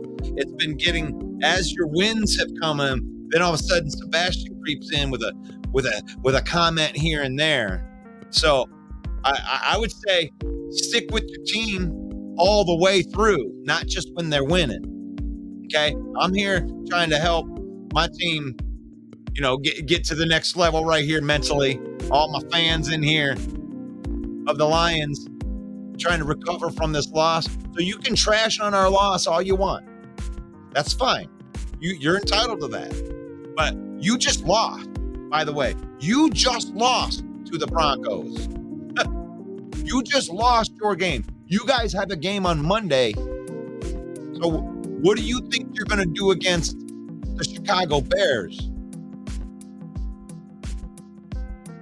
Because I don't mind when people want to beat their chests. I think Green Bay Packer fans have every right to be in these comments right now. You could be there, but Viking fans don't. You go beat your chest after losing to the Broncos? That's what you're doing? Is that how we living? I'm not beating my chest.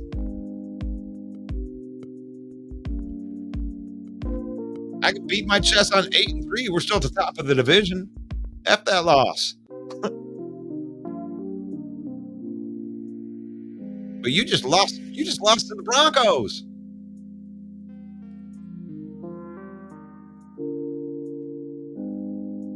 Corey says that pissed me off last year. Had to share the title that year when they had to share the title with Nebraska. Everyone knew that we would have beat the brakes off that year. And that's one of those things too, because that was bad for a while. The way they just decided for years. Okay, it's 3 undefeated teams. This team wins because I got to get off here, Russ. Can I plug the show? Please plug the show. Monday night, 7 p.m. Eastern Time. It is the Eating Crow edition of the NFC North Open Mic Night, hosted by yours truly, Main Event, produced. What's my name again? Oh, yeah. Main Event Mike. And produced by the maestro, Russell Wayne. We will be there. There will be a lot of Packer fans on the show. I guarantee it. I guarantee it. There will be Packer fans because they are like whack-a-mole. And when they get a win, they pop up. And we're going to be there to bop them on the head and bring them back down to earth. NFC North Open Mic, 7 p.m. Eastern Time.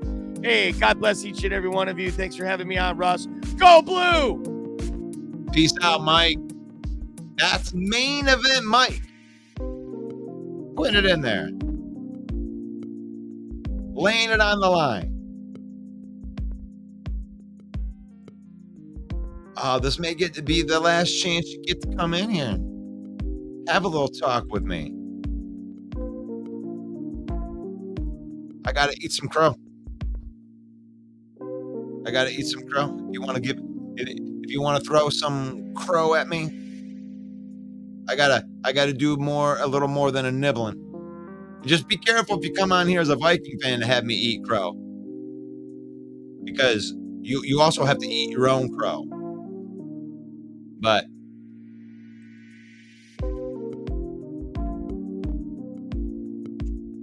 I'm going back behind right there, the Eating Crow edition. Just right here and right now. Lions lose to the Packers on Thanksgiving, keeping a losing streak alive. And it makes Lions fans feel a certain way. Like, I know that a lot of you take pleasure in the fact that Lions fans would be disappointed once again, right? But there is nobody more hungrier than Lions fans right now. Lions fans, like, we've already been through disappointment, so there's nothing that you're going to be able to say that can make us feel a certain way. I'm going to invite A-Dub to the stage because A-Dub follows his team and loves his team no matter what. Welcome to the program, A-Dub. How you doing, brother? Going on, Russ? How you man. been? Well, I had a great Thanksgiving. The family was in, and we ate some food. We watched the Lions lose. The tradition stays alive. And Yes, it does. We do not like that part of the tradition, but kudos to you, man. Jordan Love had his best game as a pro, man. I have nothing to say, but wow.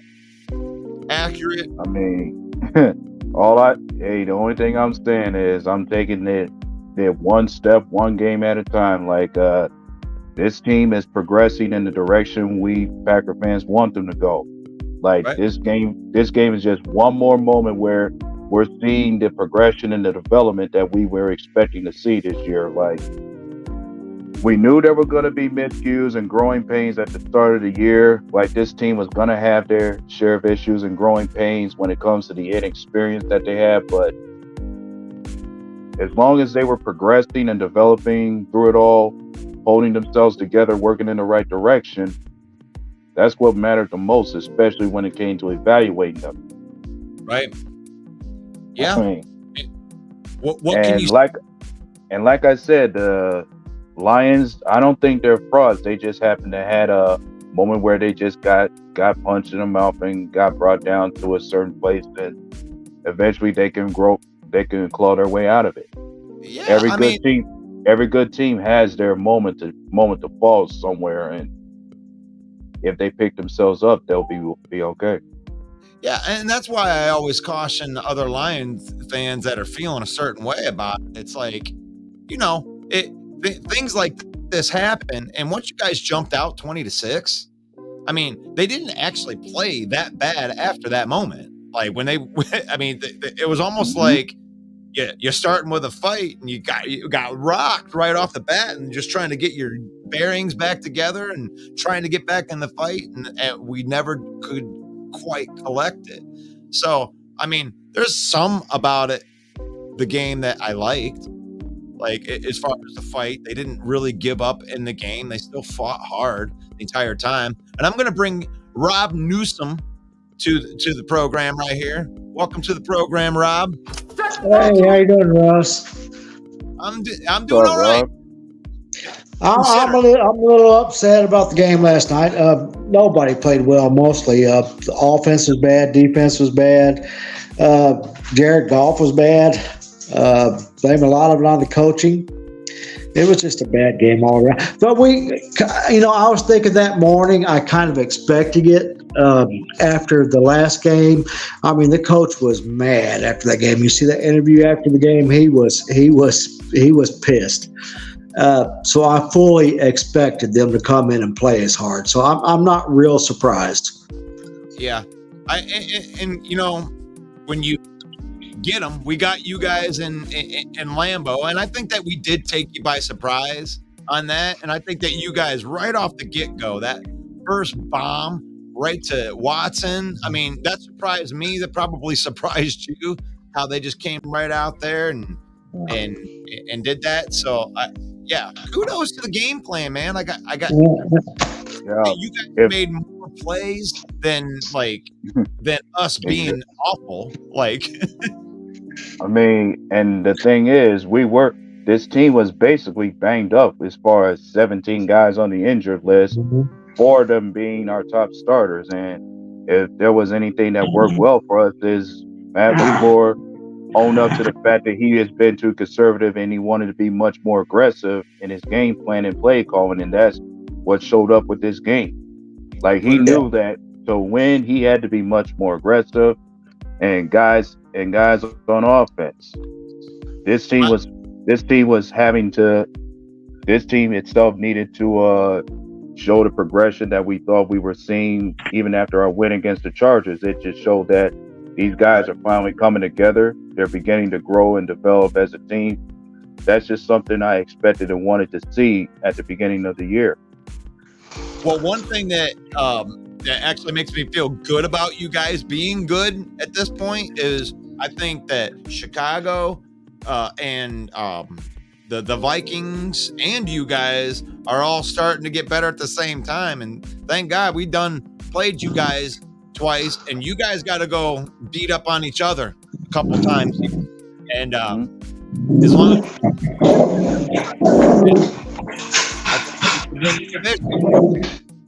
but I'm going to invite Corey to the program. What's up, Corey Pete? Hey, what's going on? How you doing? Oh man, I've been better. Can you hear me? I can hear you. Yeah. Okay. So my thing is this, man. Losing to a depleted Packers team, that's what bothers me, man. Like, we went to Lambeau, they were healthy, and we kicked their teeth in. So I expected to dominate this team. Then then they come to our house and beat on us with a depleted team. I just like, oh my God, like, I don't know what to say about it. I don't know what to say either, other than you lost the game, and that's you got to go back to the drawing board. You're 8-3. But can I say this? I understand all of that, but it kind of goes back to the Chargers game. Like, it seems like nothing's getting fixed. Like, this defense is, every time they go on the field, I'm like, oh my God, no pass rush, and you can't stop anybody. I mean, you could only, as a cornerback, hold the receivers for so long. And with no pass rush, that's going to be trouble, man. We play those teams like Philly and San Francisco, you'll get killed playing like that. You see, this is where I caution Lion fan right here, because when people say stuff like that, I think it's so disrespectful to the other teams when you say like Philly and San Francisco, like they some special team. Now, they've been winning more than other teams right now, but I mean, if Philly were to square up against Green Bay, or Philly were to square up against the Lions or the Vikings, I don't think there's no gimme win for Philadelphia. There's no gimme win for Dallas or San Francisco just because. Like, this is an NFL team. I get what you're saying, but I mean, you got to be a realist at the end of the day, too. I believe Philly would beat every last one of those teams. And, I agree to disagree. I take what you say, and I agree. But come on, man, you got to be a realist as well. Like, these problems have to be fixed. Well, realist is Philadelphia should have lost to Kansas City. Realist is but they didn't. But Philadelphia lost to the Jets. Philadelphia lost to the Jets. And I understand that. They got. Can I say this? Can I say this, though? It's okay when we do it. Oh, we came back and we won the game. And it's okay. But yeah, Philly should have lost. But the key thing is they didn't. They found a way to win. I feel like, and I love the Lions, man. Okay, and the Jets have a great defense. And it was early in the season. I mean, yeah, people expected the Jets, to lose, I guess, but they got a good defense. And look, I love the Lions, man, just as much as everybody else. Like I keep saying, I'm not going to sit back and ignore the obvious. They got some things to fix. And people are going to say, oh, but we're 8-3 with nobody ever expected it. Yes, I did. Last year, we won 8-9 games in a row. I expected us to progress after that. I'm thinking all the Lions fans felt, oh, that was luck, and this year we're not going to do much. No. I expected us to be better. And we are. And if I'm wrong for that, then hey, and we are good. We're a good team. That's about as far as it go. I don't put us on the elite level until we get that defense fixed. And if we don't get it fixed in the playoffs, we can forget about it. Well, this is the third year of what the Brad Holmes regime right here. And by them not going out and getting something at the trade deadline, I think that they were saying something loud that is, we're going with the team that we drafted, the progression of this team. I for one think this defense will be a different defense in week 18 than it is right now. Like, they are learning together as like 1 to 3 year players. Most of the defense, I mean, besides Sutton and Anzalone, I mean, who on the team has been here for more than 2 years? I mean, but can I say this though? People keep saying, oh, you know, and I think Brad Holmes is to blame for some of this. And people keep saying, oh, he's got this culture here. Half of those guys aren't even playing. What are we talking about here? And they switch them in and out. They don't trust him. Hutchinson plays the whole game, basically. The rest of the guys are getting swapped in and out because they can't trust him to make plays. We have to stop making excuses for this team. As simple as that, man. Either they get better or they're not going anywhere. And yeah, we are a better team, but if you want to get technical, look at some of those wins. Those were against teams that we should have won anyway. Well, that's as soon as we played an elite team. Sorry, go ahead. No, 8. That's 8 wins in the NFL, bro. Like, I mean, I don't know what the NFL is hard to win. And that's great. I mean, you can't minimize every one of the wins and then put a big, huge spotlight on the losses. I mean, you can. But I'm not. That's what we're doing here. But I'm not. But at the end of the day, you have to look at it for what it is, man. You really do. Yes, they're 8 wins. They're in the NFL, and it's hard to win. But come on, man. When you play certain teams, you have to turn that corner. And it just seems like we always hit a wall when it comes to the good teams. Like Seattle, we can't beat Seattle. Come on, man. Well, I mean, that was pretty damn close. That was an exciting game, and that was a coin flip. I mean, do you have any doubt in your mind that if we would have won the coin flip, that Goff would have did the exact same thing? They weren't stopping our offense. So, I mean, I don't know. Who knows? It's a shoulda, coulda, woulda thing to me. Like, we could have won this game. We should have won. Huh? I mean, think about that. Like, we have 2 games that came down to a play. I mean, you can easily look at those games and say it could have went the other way around. I mean, one play. Oh, yeah. Absolutely. If you didn't strip fumble that ball and run in for a touchdown, that's 22-22 in the last game. The game was closer contested than what people make it out to be. And the defense kept us in that game, by the way. Like it was the offense that kept giving the ball.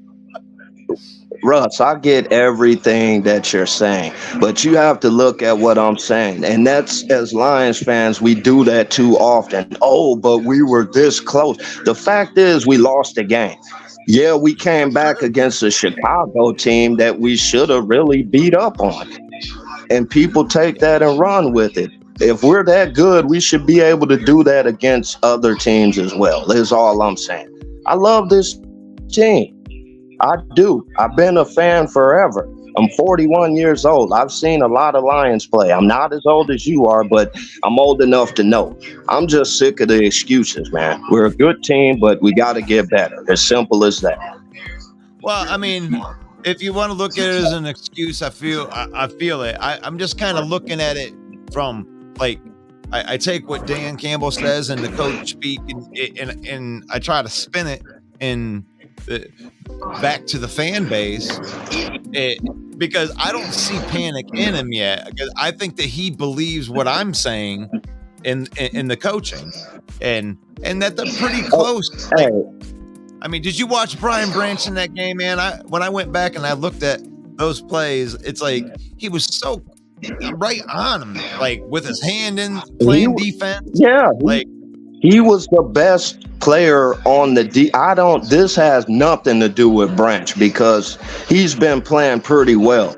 It's the other guys. And another thing, of course, Dan Campbell ain't going to go up to the podium and be like, okay, guys, it's cause for panic now. He's not going to do that. That's his job to make us feel at ease. Just like Brad Holmes, it's his job to tell us whatever he wants to tell us. Oh, I'm going to stick with the culture and this guy and that guy. Meanwhile, half of the guys aren't even playing. We got a rookie we don't know anything about because he doesn't play. It's like, come on, man. Like, we got to stop with that stuff. Real is real. I get it to be optimistic, and I still am. But I'm tired of the BS. I don't want just a playoff win and, oh, everything's good. I want to go further. The Super Bowl waits for no one. Okay, who knows if we're gonna suck next year? There's no guarantee we're gonna be this good. That's the thing, right there. There's where I think that they're really going. We're not gonna suck next year. These guys are going to continue to progress, and we're going into a fourth year with the core of this group. I think the reason they didn't go out and get a bunch of people is because we're gonna be good in 24, 25, 26. This was a 3-year project. We're still on house money in 2023, man. I believe that because he's still building the core through the draft and development right now. He's still building it, and he's staying true to the process. I respect that too. I respect that he's staying true to his process. And we have every right to freak out a little bit. I mean, they got to get better there. Those guys got to step up. Romeo Okwara. Yeah, Romeo, wherefore art thou? Where are you? Julian Okwara. Exactly. Where are you? Charles Harris. Where are you? He's not to mention. Oh, go ahead. Sorry. I'm just mentioning these guys. It's like I feel that these guys should be stepping up. Those are the guys. They're on the team. I believe the answer is on the team. Where are these guys? They got to step up. They got to play up to who I believe that they are, who the coaching staff believes that they are. And that's all I'm saying. You know, I get a lot of hate from people saying, oh, you're not a real fan. How can you tell me I'm not a real fan? I'm just being real. It's what I see. Until these guys step up and do what they're supposed to do, it's going to be the same thing to me. Yeah, one of those guys got to step up, and that's what they're betting on. You know, that's you either believe that's going to happen or you don't believe that's going to happen. And, you know, you can usually read through bullshit. I know it's all coach speak. You know what I'm saying, Corey? Yeah. It's usually absolutely. But you can read through it. You could tell when Matt Patricia was up there that, God, man, I just want to punch his stupid face. If I hear, like, look at that punchable face right there. You're like, God, I want to, you media don't know anything. God, shut up, man. We're watching the same games that you're coaching. Like, at least Dan Campbell go out there and be like, oh, shit, man, I messed up. I shouldn't have done that. You know? Russ. Yeah, Russ, can you agree with me on this? And maybe you don't. But a lot of people have been getting on Aiden Hutchinson, and rightfully so. The guy needs to figure out more moves when he's rushing the quarterback. You can't bull rush everybody. But at the same time, he gets no help. If you double team him, I'm watching this D-line. They do there's no pass rush. People can say, oh, Aleem McNeil and this and that. Dude, I need more than a sack every 3 games, bro. Kaminsky, I don't know why he's on this team. And there's just no help for that dude, man. Kaminsky is commission. Well, whatever. The Kaminsky, I don't know. He's on a milk carton. We need somebody other than Aiden Hutchinson to step up because the rest of you are on a milk carton. Absolutely. If we could have even at least a decent pass rush, we would be dangerous on defense because we can't keep blaming the corners. Eventually they're going to start holding. They can't hold up that long. We have to get a pass rush.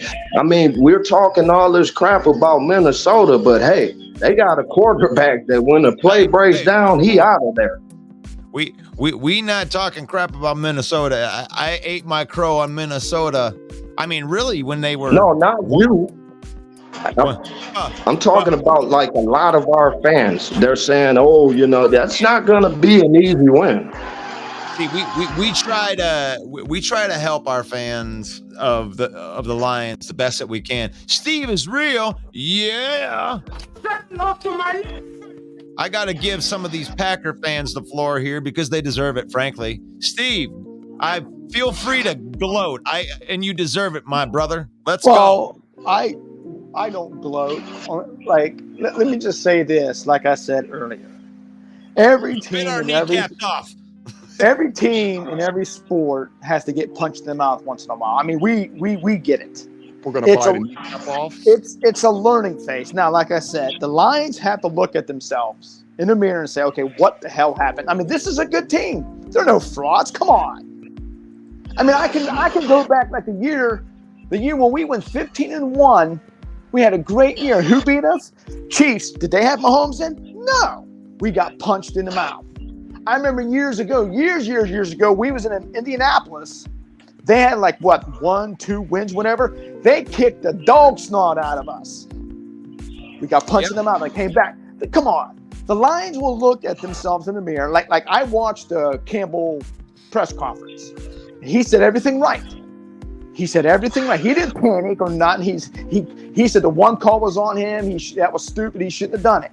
I'm telling you, each team has to go through this. Now, what hurts is, yes, it's against a division rival, the Packers, and I know the hate between the Lions and Packers, Bears and Packers, Vikings and Packers, and all of us. And there was all this rambling on through the weeks and months and blah, blah, blah, blah. Hey. Okay, it happens. That was my good bit. You took my best bit away from me on the 793 days. Congratulations on breaking the streak. well, yeah. But like I said, now I think this next game against the Saints is going to be a dogfight. That game should be on TV. That's going to be a fun game to watch with the defenses. And, but the Lions now just have to take a good, hard look at themselves and say, what happened? What happened here? I mean, to me, it just comes down to turnovers. It's right. Like, I know there's a lot of. That's all I'm saying. I mean, take care of the football. I mean, if Goff didn't have that strip fumble and then that other fumble that you guys turned into a touchdown, I mean, we're talking about a completely different game. Right. Don't beat yourself. Right. Okay. Stop beating yourself. Right. Exactly. Right. That's what you're saying. There's where they got to look at themselves as, okay, we can't turn the ball. Like Campbell said it. We can't be turning the ball over. We need takeaways. He said it. We can't be turning the ball over. We need to be taking the ball away. I mean, at the very least, especially against a depleted team with over 17 injuries. Like, come on, man. Like, I don't care what anybody says. Well, let me say I'm this. sorry, this is the NFL. It's next man up, and their next man up. We're ready. We had a lot of key guys. Yeah, we keep saying that. Hey, we had a lot of key guys out, but I'm impressed with the guys that came in and stepped up, like Malik Heath.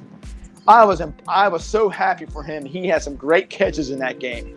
Owens played his great contested catches with guys right on him, playing great defense. Like, I mean, I did see the pocket get pushed in Jordan Love. Him have to move to the outside of the pocket and zing a sidearm ball right on target. So I think this is more good quarterback play and great wide receiving skill contested catches than it is an indictment on how bad our defense is. And that first touchdown. Hold on. Whoa. Can I say something? I'm not putting down Jordan Love's play. In fact, I've been because I'm from Detroit, but I live in a small town called Superior, Wisconsin. I had to sit here and argue with so-called Packer fans about Jordan Love. Just a week ago, they wanted his head. Now all of a sudden, oh, he's the next coming of Aaron Rodgers and blah blah blah. When I was the one telling them they had a good future with this guy, it's like, don't be a fair weather fan, man. Well, yeah, he had his best game as a pro, so that's I mean, Exactly. kudos. Sometimes it's like I like to give more credit than take, credit from, what teams are doing. Go ahead, Right. A-Dub. Speak Right. your Hey, mind. Yeah, you could just say most of our fan base was divided on Love. Like, you had those fans who wanted him gone, and then there was some who wanted to speak out and say, give Love a chance, don't give up on him just yet, give him time to develop. Yep, Right. that was me and you, A-Dub. And the ones that criticized him were okay to criticize him. He wasn't playing that good. So it's like, that's what happens when you don't play good. Like our fan base right now. Jared Goff, protect the football. Why you keep fumbling football? Like, you're going to look at him and you're going to say, you need to be better. And I think that's what he's doing too. He's got to do some self-reflection. He's got to look at himself and go, okay, I got to bounce back from this. And the last 2 weeks have really just been on protecting the football and turnovers. And really, I think that the Lions would have beaten both teams handily. I think they would have beaten the Packers handily if they didn't turn the ball over. Even with the big first drive where you went right down the field, the Lions could have been a better team in that if they didn't turn the ball over. I think they would have won the game. Who's their next two games, Ross? Yeah. You gotta go to New Orleans. Okay. And then you got Denver at home. Okay, those are two big games. No, wait, Chicago. I think Chicago, two road games. Yeah. Okay. Those two next games are going to be key. They can't lose those two. Absolutely not.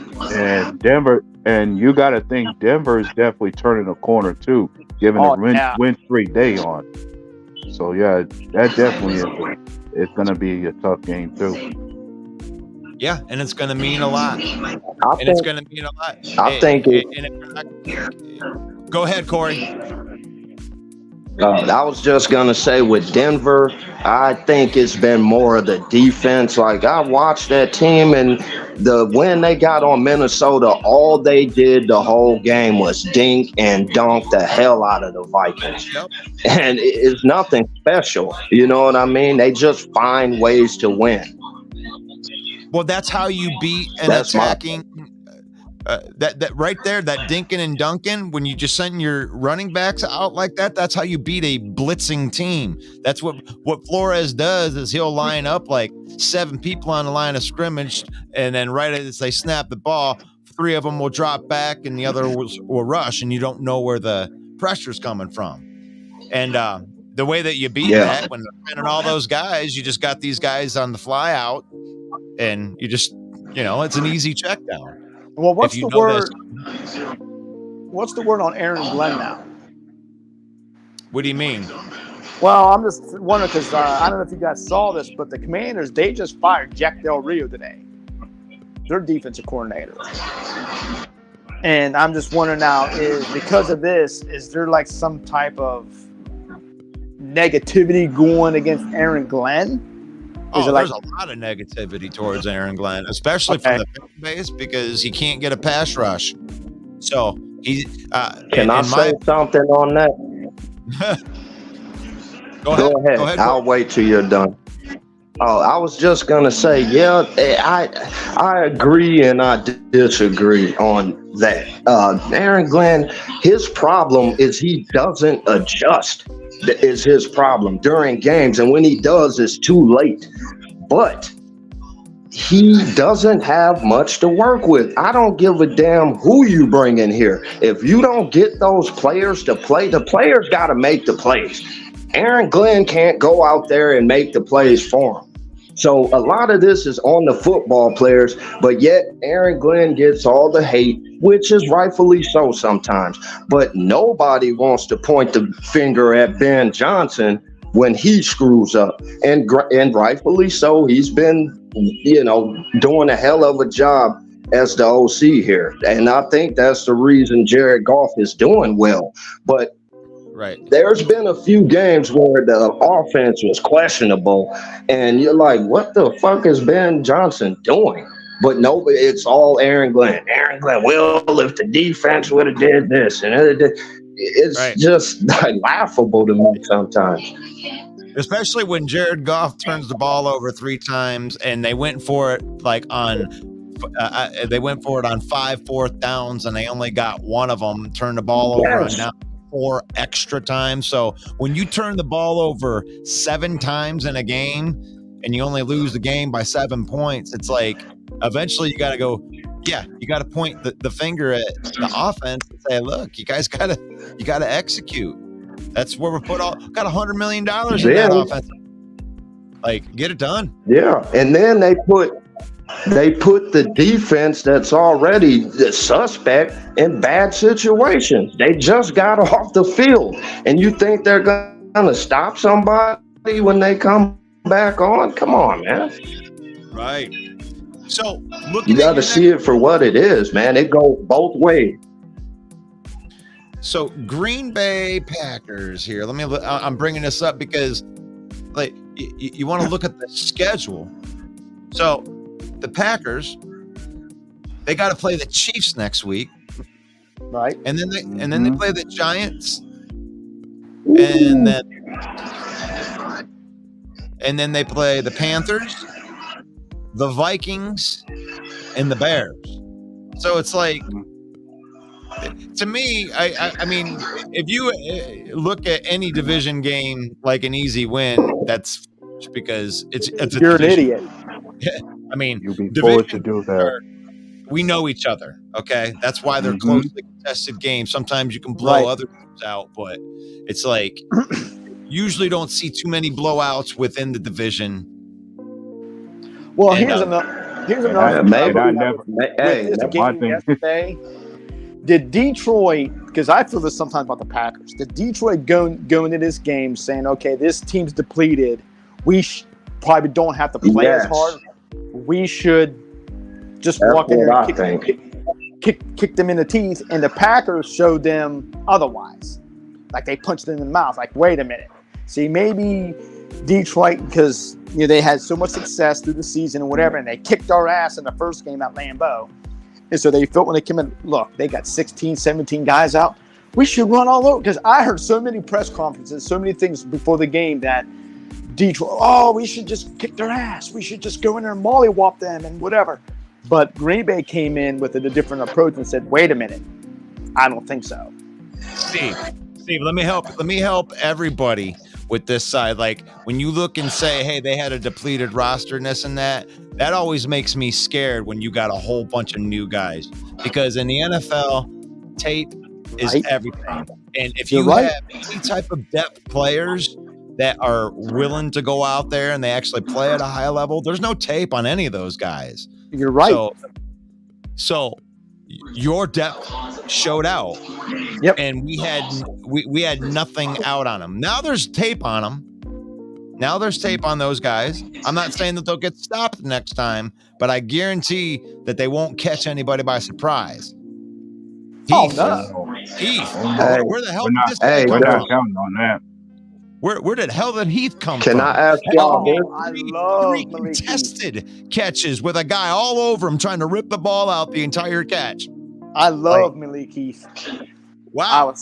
I was so excited. Where does Green Bay and Kansas City play? Lambeau. Green Bay. In Green Bay. It's in Green Bay. Okay. See, a lot of people are downing on Kansas City, like I said, but I think this game coming up, they're gonna be ready. And that wide receiver that everybody was making fun of, wasn't he a Green Bay Packer, actually? What's his name? MBS. That dropped that Marquez. He's coming. Oh, yeah. He's coming. And I think Kansas, this is a game where Kansas City I think this is a game where Kansas City is like, okay, and yeah, it's the NFL, but it's the Kansas City Chiefs too. And yeah, they're not the same, but I think this is a statement game. Well, with these 10 days is what I see. Green Bay and Detroit and the other teams who played yesterday have like a little bye week now. They have like a little bye week now. But hopefully we could get some of these key guys back and ready. Hopefully. Exactly. But you guys got a young team. Like you guys are at the point where like you got it's like a young player was replacing a young player. And if everybody's kind of in that room, this is where, you know, guys can take steps forward, right? Yep. I mean, when you can't teach what Malik Heath with those contested catches, you can't teach somebody to be clutch like that. And the throw that the very first touchdown, that throw that Love threw to Reed and that coverage, all that put a smile on my face. That's what I want to see in football. These wide open catches, that's boring. When a good defense, yeah, when contested catches. Yeah, when quarterbacks throw that ball like Favre used to do back in the day. I remember him used to zip that ball between three guys, three defenders. A guy would catch it. See that? In other words, thread the needle in coverage sometimes. Yeah. When these guys are like 20 yards wide open, catching the ball, like. Hey, this play right here told me everything I needed to know about Jordan Love. You guys remember that play? I think they were on our 20 or 10, and he zipped that ball through about 3 or 4 defenders, and they scored a touchdown. I was like, holy shit. Touchdown. That was the first touchdown. That was beautiful. Yeah, that was beautiful. I'm like, I'm like, okay. Sidearm throw. It was a kind of very Mahomes-esque, like little twist turn sidearm guy. Yeah, that's nice. He's got a beautiful deep ball, man. He can throw the football. I'm getting tired of hearing people. He has to work on that. But did you see some of the plays where he squirted out the pocket and he threw it off his other hip? Like, I mean, you can't teach that. You know what I mean? He's got the tools. And once that team gets it together, they'll be pretty good. Like, I don't think they'll be as good as the Lions. That first play. You look back at their game. Like, if you, I mean, really, I bet the PFF scores are going to be outstanding. Like, they played about as clean of a game all the way around that you can play. You know, you got your defense getting turnover, and then your offense is incredibly efficient.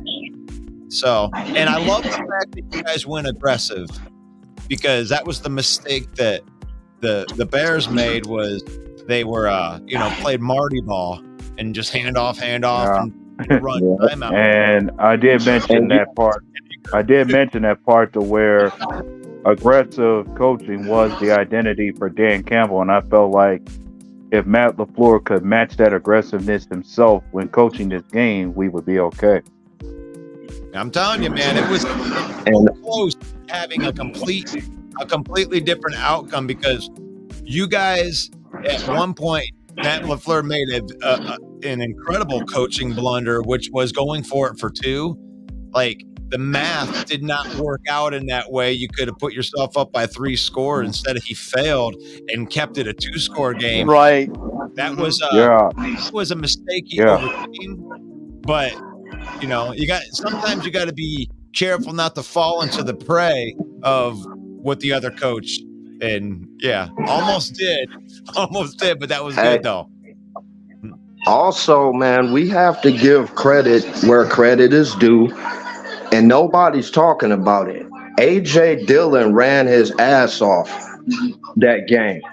Once he started getting rolling, he and people always down that guy. I think he's a powerhouse, man. You need to feed him the ball more. And as that offensive line gets better, A.J. Dillon could be, if they somehow make it to the playoffs, that offensive line gets good, and you got a big power back like that, he can wear on defenses, man. They need to use and Aaron Jones, he's good and all, but I think that dude has been hurt this whole time. Everybody, give Aaron Jones the ball. He's not getting open. He's not helping the team out. I think A.J. Dillon has been doing a better job. No, and they got another back. I don't know his name, but the one guy that stepped up to me. Yeah. Owen stepped up to me. Who? Owens. You talking about the safety, number 34, Jonathan Owens? Yeah. Yeah. Do you see the way? Did you see the way? He was definitely all the way. Yeah, he was definitely all over the place. Gibbs? I mean, when Gibbs came running through that line, he punched Gibbs in the mouth. I mean, he said, "Sit down." I mean, whew, we got 3 hitters on this defense. Go ahead, A-Dub. Yeah, and I was going to follow up what you said about A.J. Dillon. The reason why some of us have been down on him is because he hasn't been as productive as we want him to be. Like, right. We look at his stats and numbers and think he might have progressed. He might have regressed a bit from where he was at the start of his career. Like, when he first came in, he was averaging much more than what he's averaging now. And the thing is, like, the sooner like you said, the offensive line has to do a better job in the run block schemes, and Dillon will be more than fine running the football. We'll definitely be giving him more opportunities, but our thing is, for some of us Packer fans, it's like, if we can see this from Dillon on a consistent basis, because this is supposed to be his final year with us before he becomes a free agent next year. Like, if we see more of this production from Dillon, maybe Green Bay extend him as well for next year also. Yeah, that's contract year for him. Absolutely. I got to wrap this show up, guys. So I'm going to end right here with we got a big War Week game, right? I mean, I know that we're unaffiliated here, but the Bears versus the Vikings on Monday Night Football. Go Bears. Who do you think's going to win that game? Give me a score. I say, go ahead, Dave. Go ahead, A-Dub. Yeah, I said A-Dub. Yeah, I'd say I'm thinking this game might be the same as the other one. Like, it could be another low-scoring game like that 19-13 game they had. I think it just might repeat this game as well. So you think who's going to win? I'd say maybe the Bears finally figure it out and they actually get it this time. All right. Steve is real. Yeah. What do you think? I said this the other day. I was in another thing. I think the Vikings win. What was it? 28-24, something like that. Okay, Vikings 28-24. Hey, Corey, what do you think? You think Yes, sir. versus Vikings in Minnesota? Okay, so I'm going to say this. If Chicago plays anything like they played us, I think they got a chance. But my brain is telling me Minnesota wins this game, and I'm going to say 24-17 Vikings. All right. I'm going to take the Minnesota Vikings because I'm going to bet with my mind right there, and I'm going to say that they're going to win 31-21 with a couple turnovers, because I think that the way that they blitz with that Brian Flores is a very confusing style, and sometimes they can get to Justin. But I'm rooting for the Chicago Bears, obviously, so we can stay further ahead in the division. Me too. This is Football Talk with Russell Wayne, and I appreciate everybody for watching. Well, thank you, Russ. And I gotta get off. I gotta get off of the schneid, guys. Thank you, A-Dub. Thank you, Corey. Thank you, Steve, for being part of this broadcast today. Thank you for having us. Oh, I'm gonna get my. Let me sing a song right here. Here we go. Right. Let me get my guys. Here's the thing, though. What I've been doing is 3:30 every morning. That's I get up and I do my sprints. Yeah, I mean, those are prime sprinting hours. People don't realize. And that's how I know I'm succeeding, is if I'm doing my sprints while everyone else is asleep. It's a winning mindset is what it is. That's exactly what it is. Apparently they had more of a winning mindset than we did. But, I hope that you guys have a great weekend watching all this football. We are going to be back Monday for Football Talk with Russell Wayne, and then again Monday night for NFC North open mic. Come talk some trash. You get to talk some trash. You should come talk some trash. The Green Bay Packers, you guys got 10 days to run around the streets of Green Bay waving your metaphorical ding-ding naked. Yeah, we won. But I'm Hey, Russ. Yes. Hold on a second. I'm closing the show out, Steve. There is no more talking. No more talking. Let me end the show. God bless you guys for may the Lord keep you. May the Lord bless you. May the Lord shine his face upon you until we meet again on Monday. Football Talk with Russell Wayne. Peace.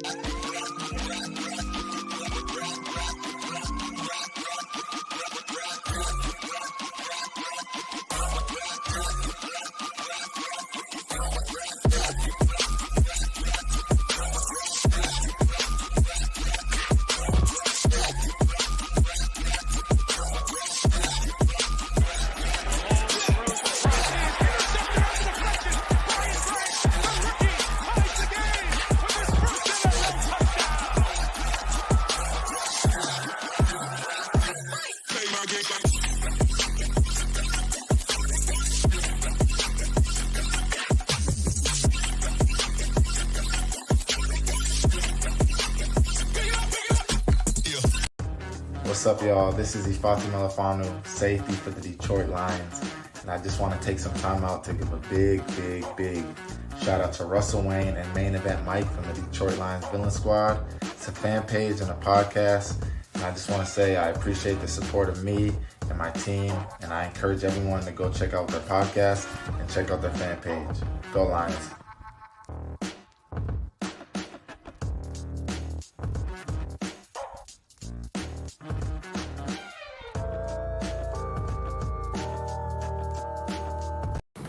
It reminds me of a football show, Football Talk with Russell Wayne, 11 a.m. in the mornings. You should watch it because it could be good for you.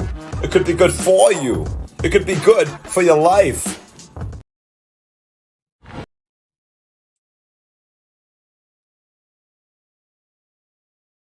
Am I the only one around here who gives a shit about the rules?